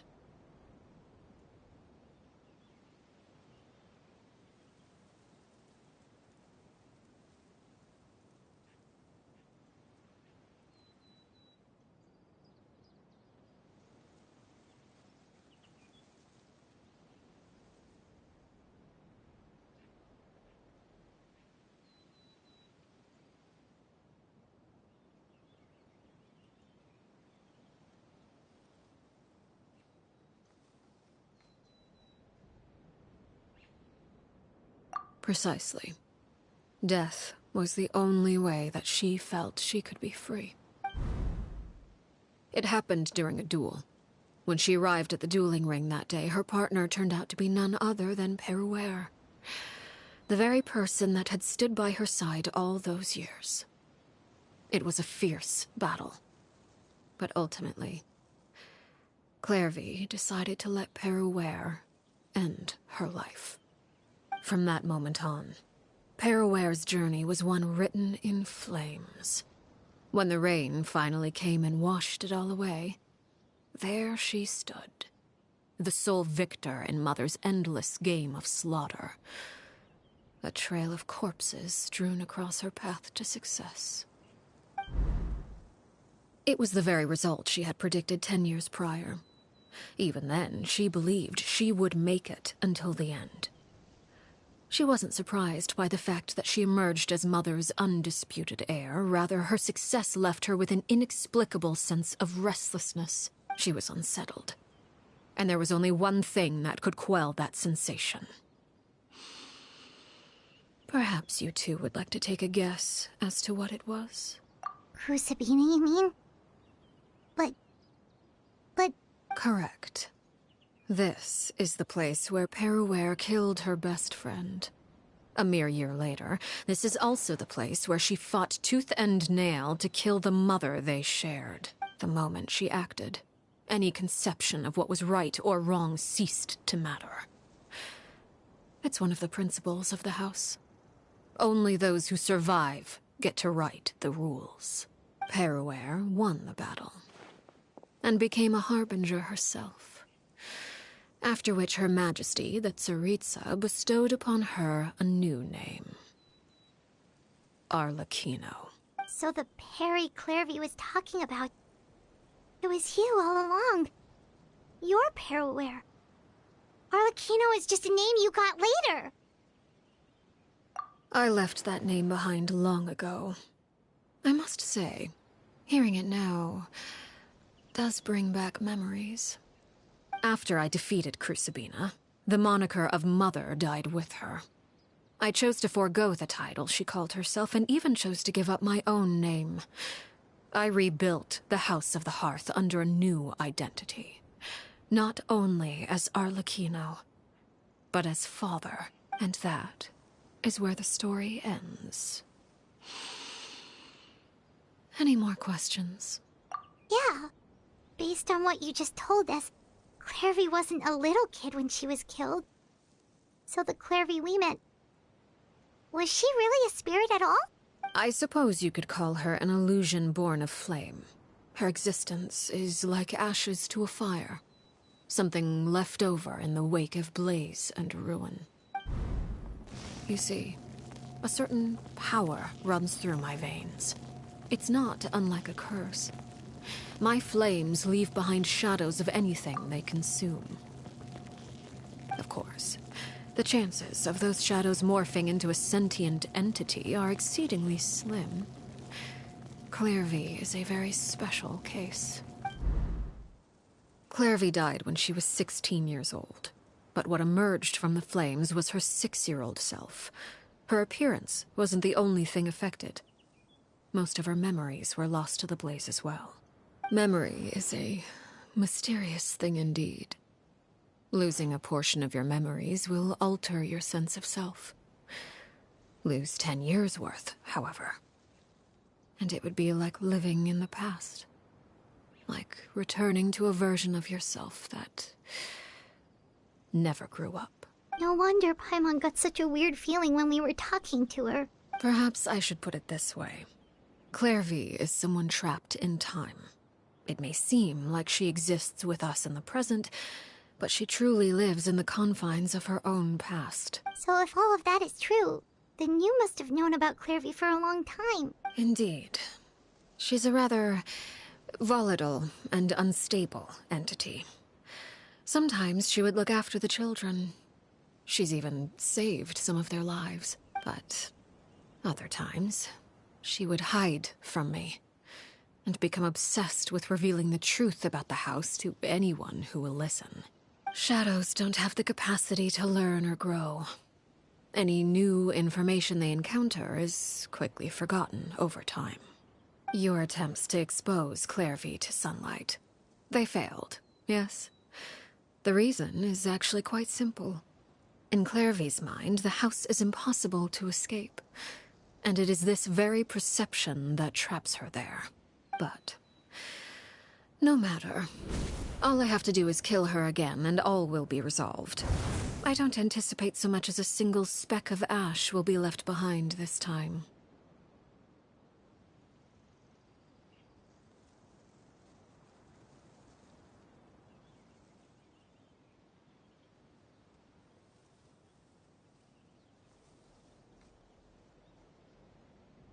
Wait! Paimon can understand why you might want her gun, but isn't there another way? So what if she's trapped in her 6-year-old self? She's still your friend! At least talk to her first! It's too late for that. She broke the rules, and now she must be punished. That goes for Filial and Nantoy as well. She's had quite the effect on them. I hope you understand. The difference between Crucibina and myself lies in our formulation of the rules, not our policy for enforcing them. Upholding the rules without question is a trait we both share, because that is how a household should be run.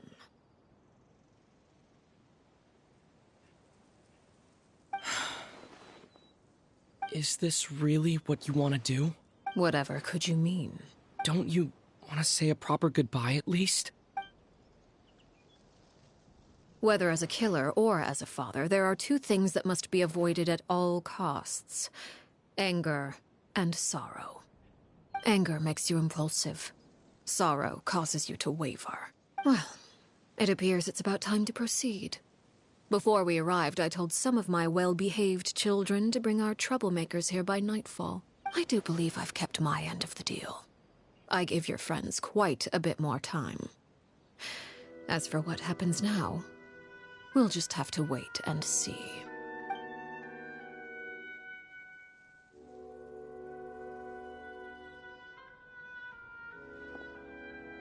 Here they are, Father. You gonna execute him? Seeing something like that would actually be a first for me. Lenny!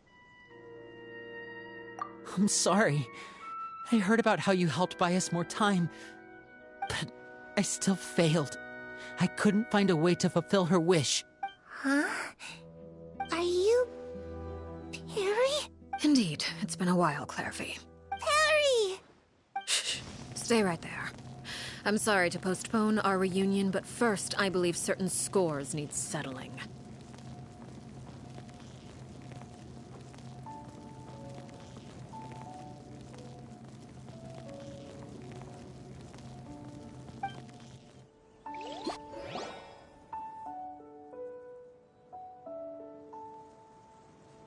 Father, let me explain. Out of my way. Father! You chose to conceal a threat to the house, and for that, you must be punished. Overall, however, I suppose your wrongdoing is hardly the most egregious of the bunch, so I'll deal with your punishments later. As for right now, the more pressing concerns are the traitors among us. By traitors? Do you mean us? Father, let me explain. We didn't mean to... Fultz, why don't you share what you heard? Yes, Father. Secret Midnight Meeting number 3. Participants: Filial, Nantoy, Sato, Toddy. Nantoy clearly said, "If only Father wasn't the one who took us in."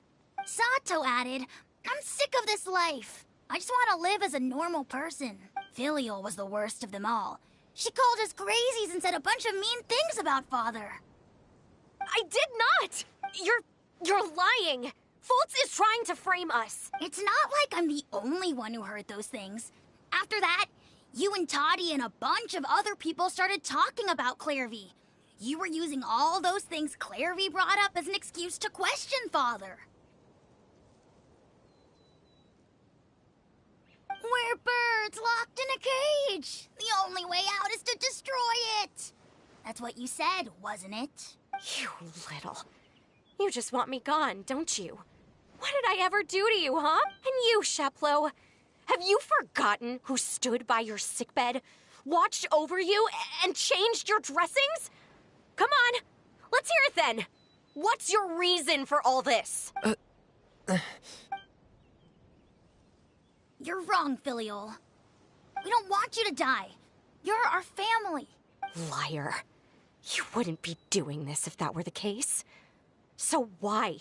Why have you backed us into a corner? We all live in the House of the Hearth. You know the type of work we do, Filial. A single betrayal can cost dozens of us our lives. It's not like it's never happened before. That kind of thing is hard to forget. That's why the House of the Hearth cannot tolerate any form of betrayal. Ever since we came to Poisson, you've had 7 secret meetings. A lot of the things you talked about really crossed the line. You've been spying on us for half a month? Wait a second. Now that I think about it, the move to Poisson was just a way to make it easier to spy on us, wasn't it? Because we were all in one place.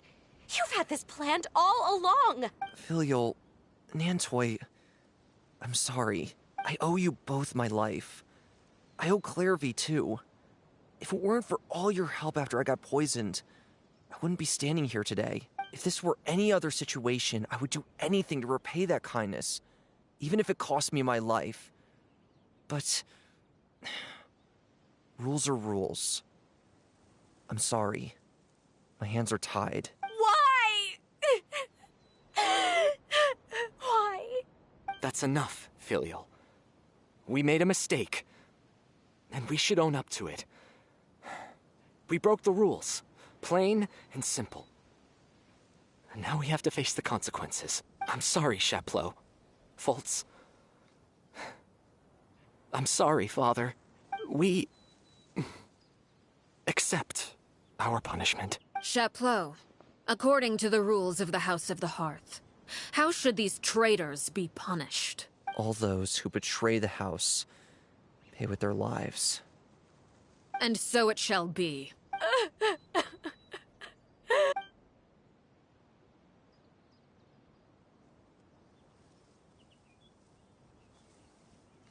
Father, please wait!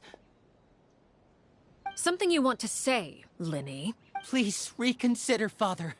What Filial and the others did, does it really count as betrayal? We all come from broken families. From the very first day we joined the House of the Hearth, we wanted nothing more than to make it a real home.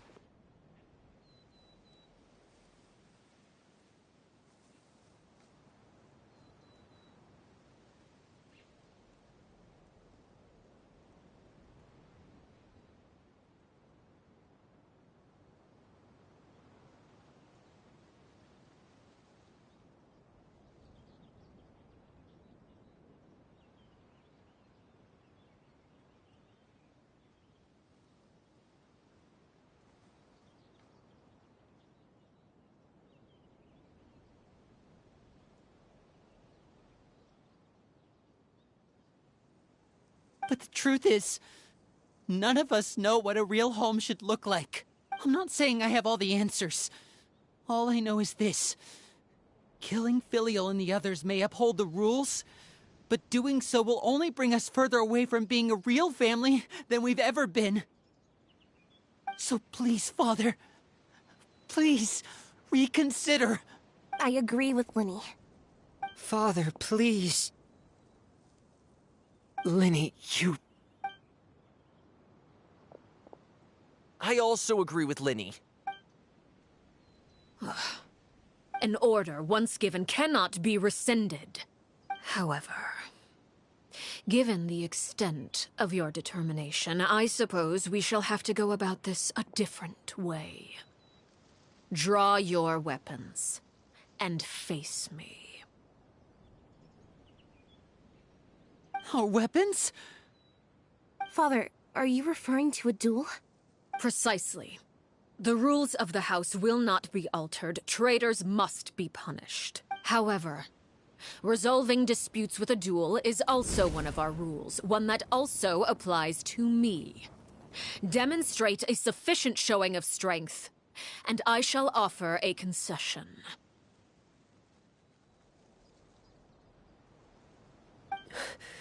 Wait. Bede. Father in a duel? Impossible. Father is way too strong, even for Lenny.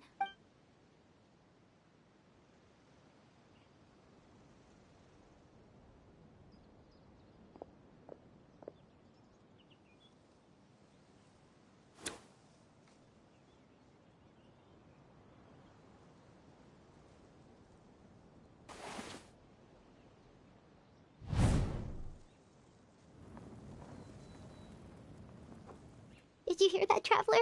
Lenny and the others have to duel the knave. What should we do? Can they really win something like that? If they lose, those people from the house are really gonna be executed. Hey, are you listening? Don't you want to say a proper goodbye at least? Anger makes you impulsive. Sorrow causes you to waver.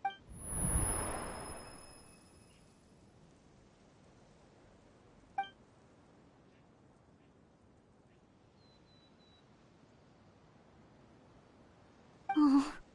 Looking at that expression on her face, she seems really serious about this. Guess that means there's no chance she's throwing the duel on purpose, huh? When guests are around, families are often on their best behavior. And any disputes are less likely to escalate. When the time comes, make the choice that you deem most appropriate in the situation, and lend your help to the House of the Hearth. What's wrong, Traveler? Hey, where are you going? Traveler?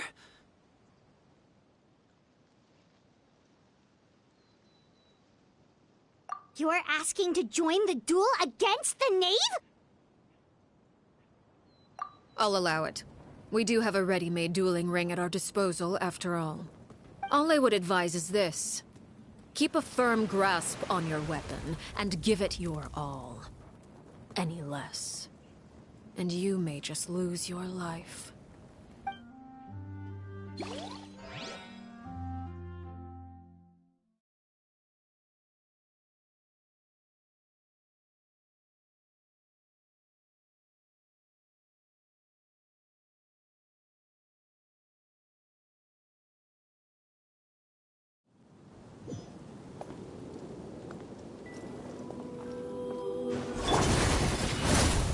Teamwork is Fallen leaves, adorn my night!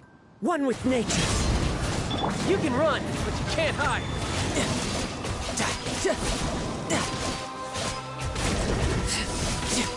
Watch out for Father's movements! Closer now.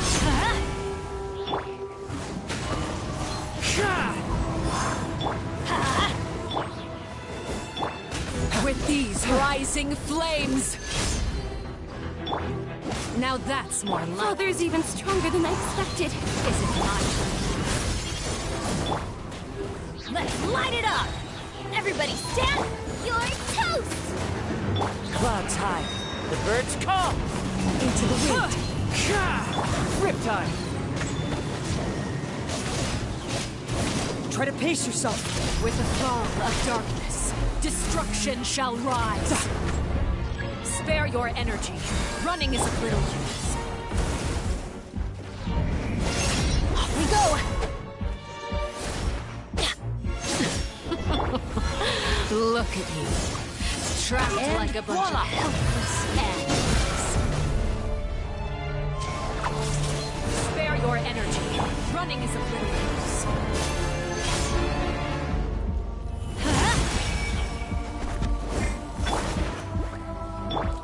The wind knows me. Time to go. You alright? Is it my turn now?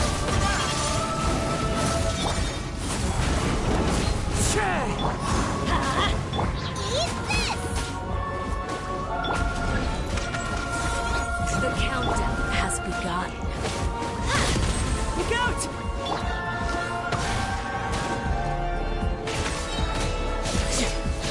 Not bad. You've proven to be a worthy opponent after all. Get them! Is it my turn now? And voila!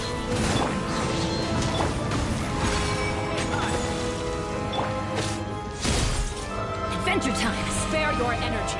Running is of little use.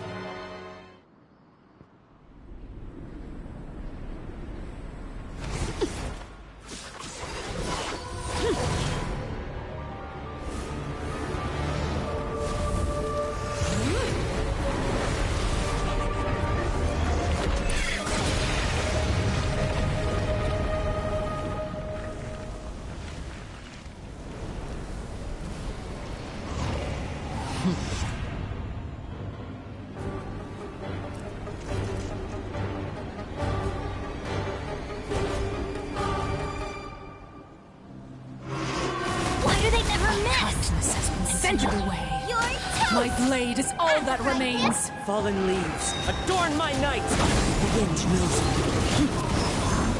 I must remain calm. Watch out for Father's movements! Look out!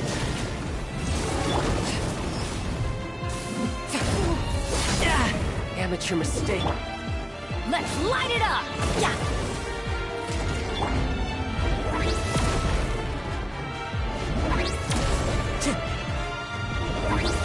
Now's our chance! Over here! Got it! Your punishment made manifest.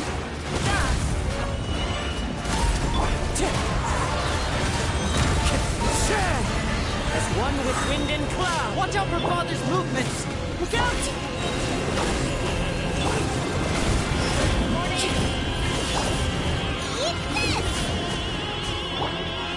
One with nature. The sun and moon have set. Only ruin remains. Now's our chance! Over here! Who's next? Wind strike. Riptide. Exorcist! Immanis!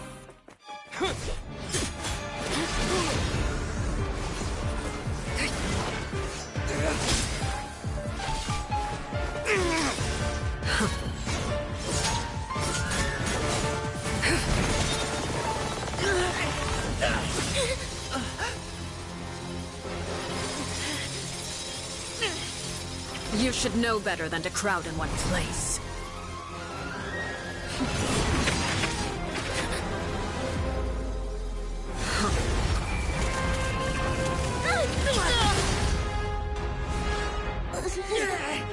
Oh, I know. No! I'm sorry, Father!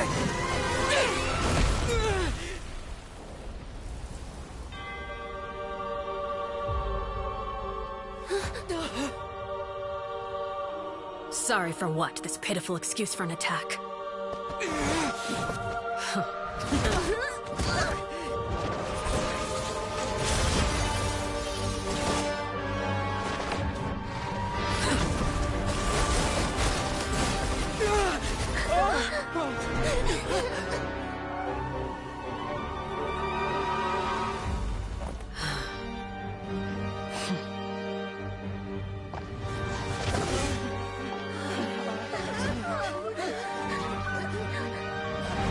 Father, no!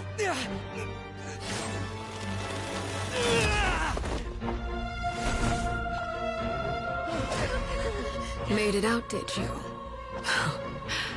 You're stronger than I expected.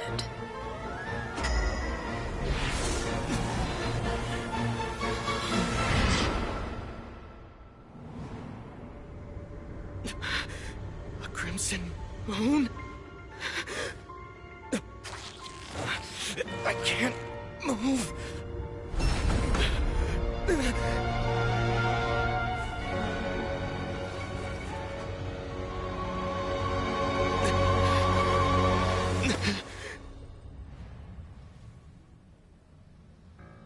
Still, not strong enough to beat me.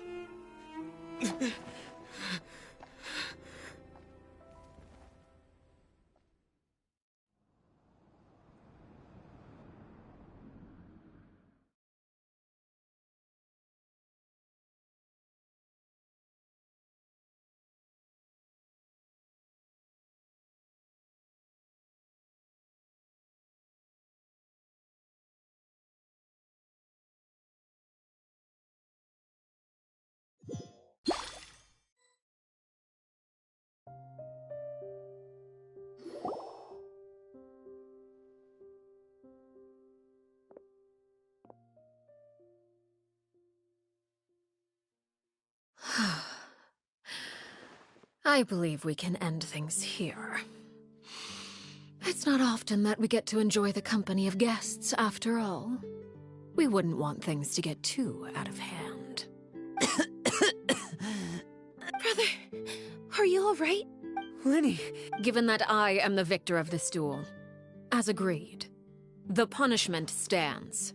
No! I never thought things would end like this. However, everyone involved in the duel demonstrated a remarkable level of strength and determination. In light of this, I'm prepared to change the method of execution. Elwar, the bottled flames I gave you for safekeeping. Do you still have them? Yes? I wasn't sure what they were for, but I've kept them super safe. I didn't lose a single one. Wonderful. Then, in just a moment, I'll have you administer them. Bottled flames? Indeed. They're the product of a secret experiment. Under certain special circumstances, flames can be extracted from my person and preserved. Once ingested, searing pain will spread across every inch of your body. No harm will come to you physically, but your memories will be burned away, if you can withstand the pain. When you awake, you'll have forgotten everything you know about the House of the Hearth, and will be expelled from the organization.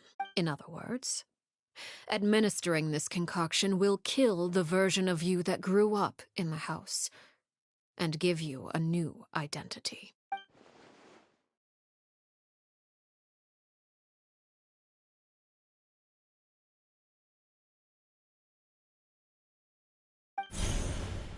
Memory is a mysterious thing indeed. Losing a portion of your memories will alter your sense of self.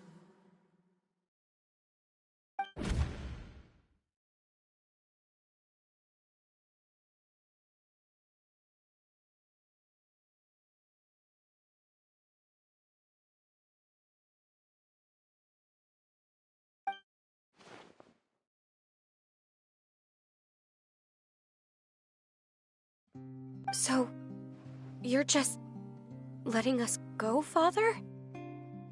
You misunderstand. Memories are extremely important. Once consumed by flame, the version of you standing before me will die, and our secrets will die with you. So no, I don't intend to just let you go, because the person who survives will be nothing but a stranger.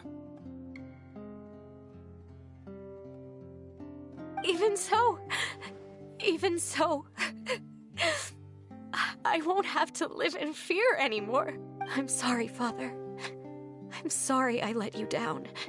But I really... Don't cry, Filial. You haven't left the house yet, so there are still rules to be followed, yes? Remember what I taught you. Anger makes you impulsive, sorrow causes you to waver. Don't let yourself be controlled by your emotions. Of course. I'll remember. Dry your tears, and go pursue the life you really want. Yes, Father. Chaplot, Foltz, Elwar, take them back to Poisson. And bring Linny and the others as well. I prepared 3 extra vials of bottled flames. As for whether to take them, the choice is yours. Goodbye, children. The next time we meet, I will no longer be your father.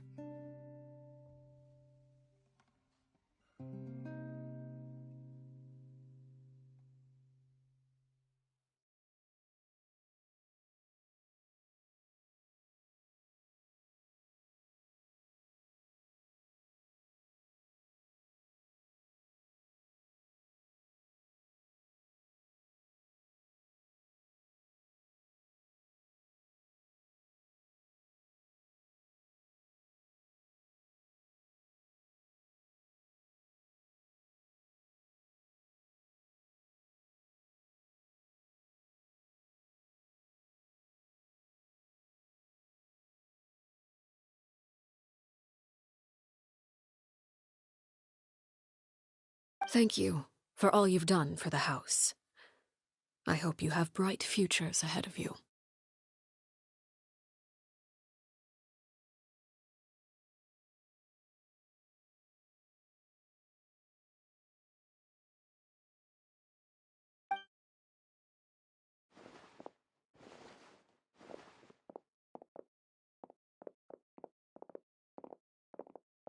Father. Let's go.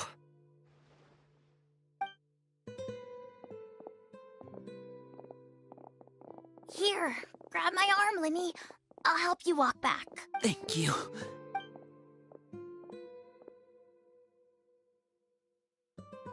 Clairvy.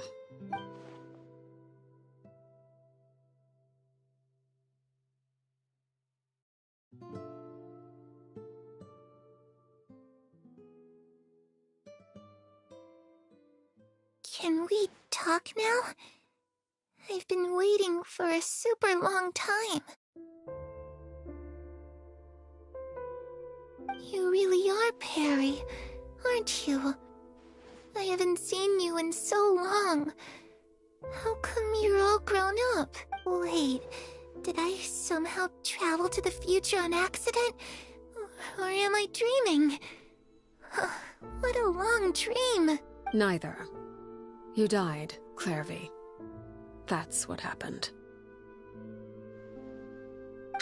You could have at least sugarcoated it a little. Look, she's done speechless. Oh. Okay then. Huh? That's it? You accepted it just like that?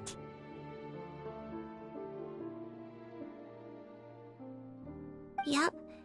If that's what Perry says happened, then I believe her. Perry wouldn't lie to me. Plus, I don't really need to know why I'm like this. I'm more curious about what happens in the future. If you're a harbinger now, Perry, that means Mother is gone, isn't she? Can you tell me about it? I want to know what happened to her. And to me. You never stopped trying to defy fate. At first, no one believed you. You could only vent your frustrations to the moon. In fact, you often sought comfort in the night sky. You wanted to see the aurora, so one night we promised each other we would go to Snezhnaya to see it together. Later on, you tried to run away, but you were brought back each time. Mother spared your life, but it wasn't out of kindness. Instead, she decided to make an example of you by slowly torturing you over time. That way, the other children would know what happens to traitors. Still, you never gave up. Mother hoped that through ruthless duel after ruthless duel, she would be able to crown an ultimate victor among the children she raised. But you called on everyone to unite, to fight to a draw in order to reduce casualties. Your efforts may have only delayed the inevitable, but still. You gave them hope. You tried everything you could think of, but every attempt ended in failure. Still, you never turned your sword on Crucibina, and you never turned it on me.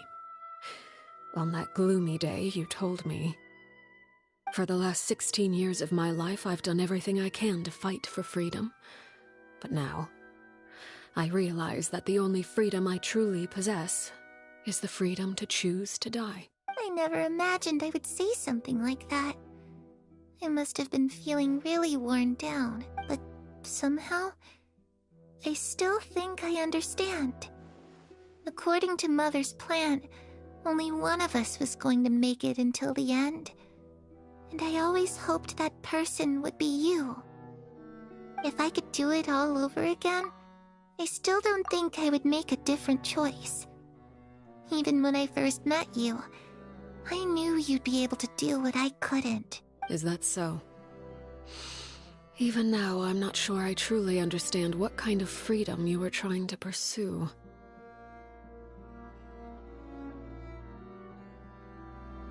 But as the head of the House of the Hearth, and as the children's father, I've tried to give them the most basic of freedoms. The freedom to choose their own fate.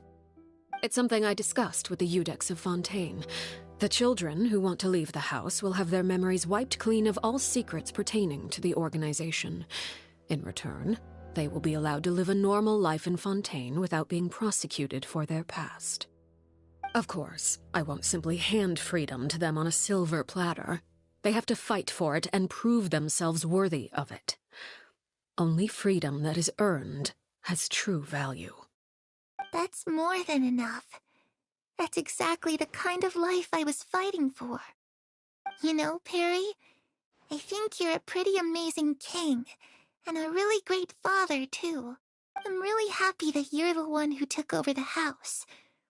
I guess I do have one regret, though. I still haven't seen the outside world. Well, it just so happens that our dear guests over here have been to many nations and traveled to countless places. Perhaps they would be willing to tell you what the outside world is like.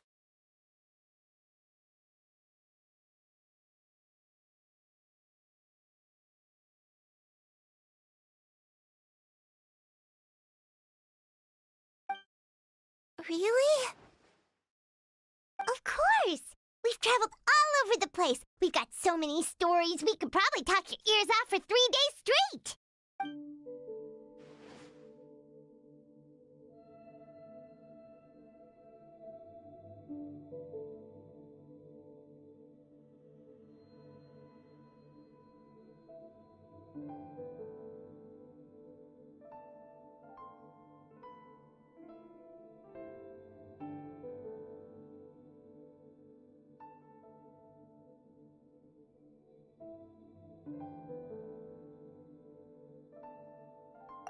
You know, I used to dream of being a bard, playing the lute while singing into the winds of freedom. Even if there was no one there to listen, I would have continued to sing no matter what.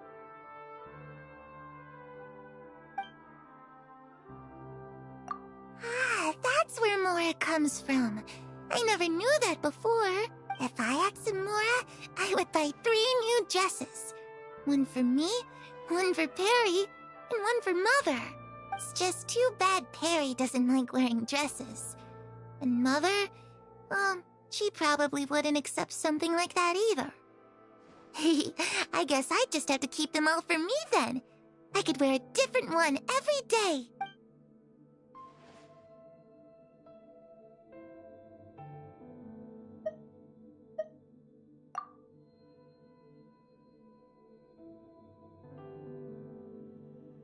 The situation was super dangerous. Lenny and Lynette were accused of committing a crime, and they were going to have to stand trial at the Opera Epicles. Oh no, that must have been hard for all of you. What happened next? Don't worry, we were able to turn the situation around super quickly, all thanks to Detective Paimon, of course. How'd you do that? Come on, tell me.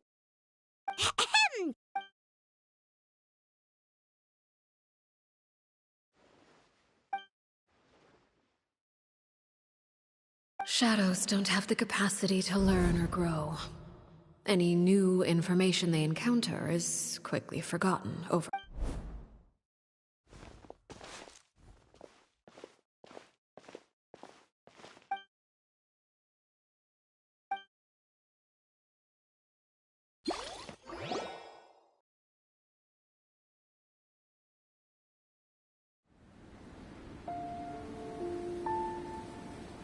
Clairvy, you've worked tirelessly from the shadows to overthrow the House of the Hearth. Now, by my authority as the Knave, I shall announce how this matter ends. You are hereby expelled from the House of the Hearth. You are no longer tied to this place, nor are you bound by its rules. You're saying that I can finally leave? I get to experience the outside world as well? Oh, I almost forgot. There's no getting older for me. Still, seeing who you grew up to be makes me really happy, Parallel. Take care of yourself. Goodbye. May we meet again someday.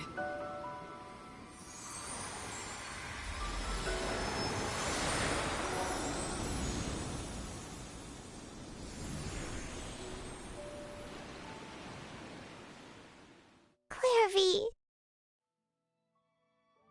She left so soon. Paimon didn't even get to finish her story. I also have certain sentiments left unsaid. I wanted to tell her that the aurora I saw in Snezhnaya was just as beautiful as the ones in the pictures. But a shadow's memories reset at dawn. Had we delayed any longer, we wouldn't have had the time to say goodbye. Whatever regrets may linger, let them be lost to the coming of a new day. Father? It's Linny! Hey, Linny!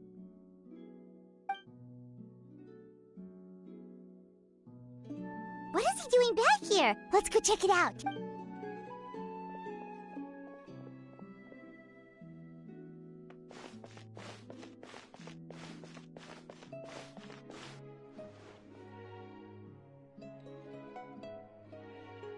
Father, the bottled flames have been administered. Filial and the others have left the house. And you? What have you decided? Thank you for giving us that choice, Father. But we never wanted to leave the house. It's the only home we've ever known. Lynette and Fremine feel the same way. They're recuperating back at the Hotel Bouffe d'été. But I decided to come back and tell you where we stood. I'm sure you're well aware of the expectations I have for you. I want you to follow in my footsteps and become the next king of the house. Yet you seem to have different ideas, I must admit. I'm rather surprised by your decision to stay. There's nothing wrong with choosing to live a quiet life. Leading this organization is a heavy responsibility, one not so easily carried by someone forced onto the throne. I just never understood what you saw in me. What made you believe I was deserving of that throne? You're brave, talented, and, most importantly, you cherish your family. You would do anything to protect them, even if it costs you your life.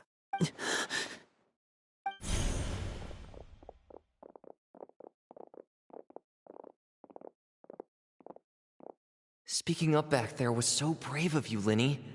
It's all thanks to you that we were able to convince Father to back down.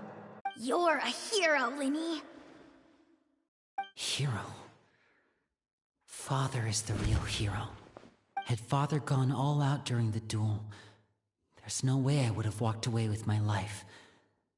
She must have had it all planned from the beginning, from the very moment she suggested a duel.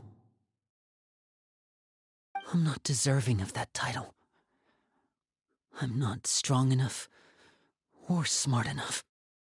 You're wrong.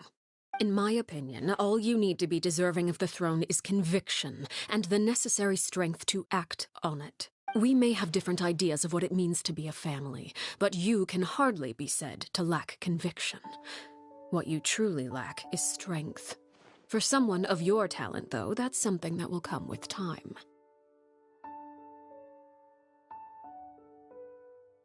Even without that strength, you still chose to face me in a duel, even though the odds were stacked against you. That capacity to honor your convictions is what I truly see in you. Father. No one knows what the future holds, what tragedy or triumph may be in store. Being at the head of this organization requires the strength of will to face whatever comes. Caution will only hold you back. If reaching a certain standard were required to go after what you want, I would never have succeeded in killing my predecessor. Back then, there was still a considerable gap between our abilities. Strength may decide the ultimate victor, but those who let a lack of strength dictate their decisions or undermine their convictions will never be worthy of the throne. I understand, Father. Thank you. Children must grow up to surpass their parents. Only then can a family continue to flourish. The road ahead is not an easy one, so I'll ask you one last time. Are you certain you want to stay? You've done so much for me, Father, and that kindness must be repaid. Plus, with Project Stuja at hand, there are many dangers ahead, and I, for one, don't intend to back down. Protecting my family at all costs That's my conviction. Then you're welcome to stay. As for Project Stuja, you need not be too concerned. If those cowardly businessmen and heartless dignitaries try to take us down, I'm prepared to teach them a lesson.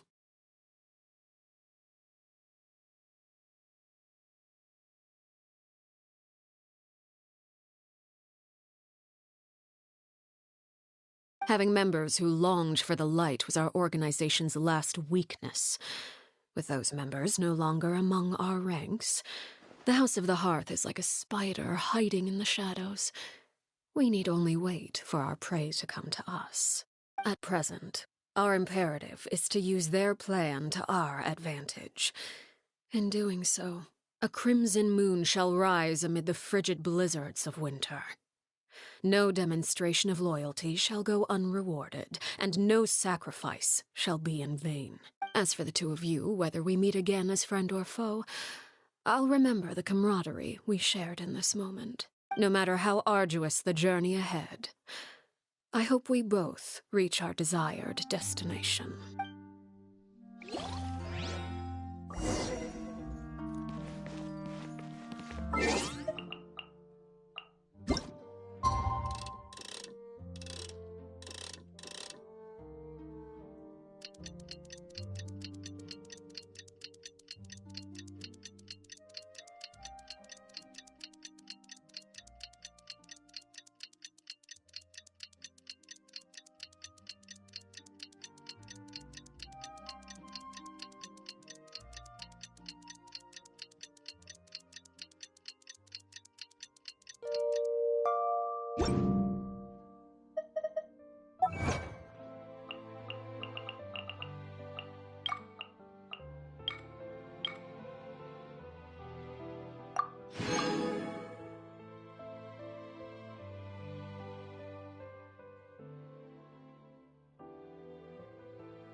Lynette and Fremine were recovering at the Hotel Bouffe d'été? Oh, Paimon wonders how they're doing. Maybe we should go check on them.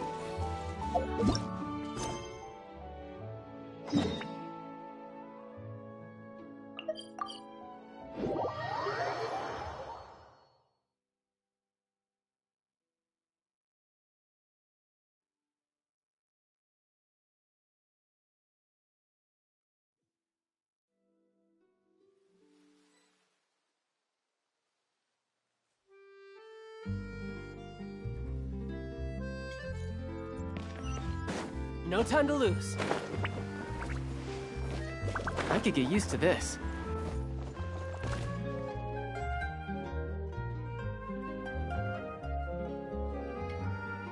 Lynette? Fremine? How are you feeling? Much better. Whew, what a relief! What about you? Are you feeling alright? I knew you'd come out unscathed. Us, on the other hand, well... we've been bedridden for 2 days. I couldn't even turn over. Oh, and I wanted to ask, is Clairvy... gone? Linny and the other members have left Poisson and returned to the House of the Hearth. According to him, there haven't been any more sightings of a spirit roaming the house. I see. I'm glad. Father came to check up on us 2 days ago, and told us about what happened with Crucibina and Clairvy. Actually, I've met Crucibina before. Wait, what? You've met the former knave? Crucibina died a year after Clairvy. It was during the year between their deaths that I joined the House of the Hearth.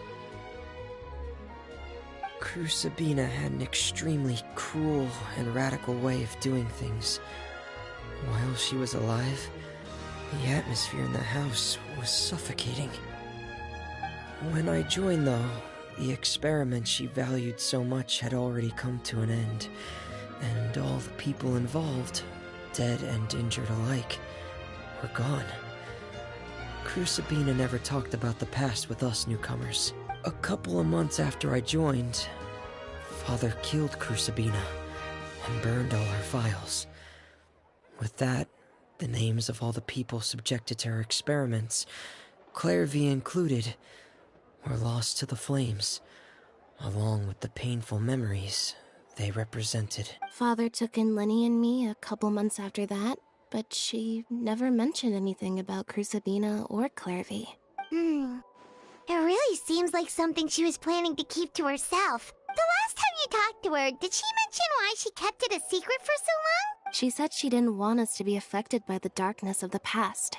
She was worried we'd develop a false sense of gratitude towards her if we knew about it. The foundation of a family should be free of any corrupting influence. Whatever happened in the past, it has nothing to do with who we are now. And that's what Father told us in the end. But I still thanked her for everything. It was only after hearing about what Crucibina did that I finally realized how insignificant our lives could have been. The members of the house meant nothing to her. To say that she valued them in any way, even just as a tool, would probably be giving her too much credit. If Father hadn't taken over the House of the Hearth, I probably would have already... Father rarely brings up the fact that she saved us. She doesn't believe that being indebted to her should be what ties us together. But even if we didn't owe her anything, we would still choose to stay. Because this is our home. We may have arguments or times when we feel wronged. Some people may even choose to leave. But as long as Father is here, we will always have a home. Whether the path before us is bathed in sunlight or shrouded in shadow, we'll follow Father wherever she chooses to go. So I wanted to say thank you for helping us make it through this crisis. Without your help, we could have lost a lot more along the way. Oh, we didn't do anything, really. Of course. You're welcome anytime. Are Filio and Nantoy okay?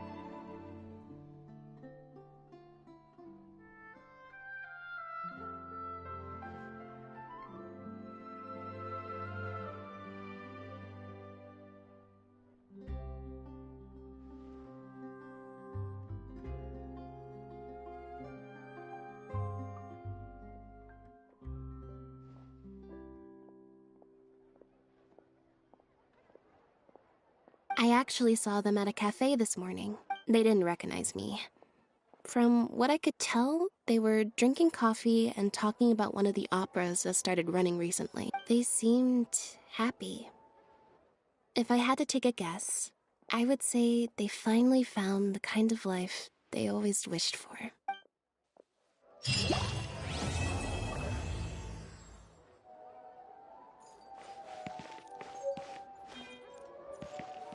Fresh fruit, sweeter than syrup.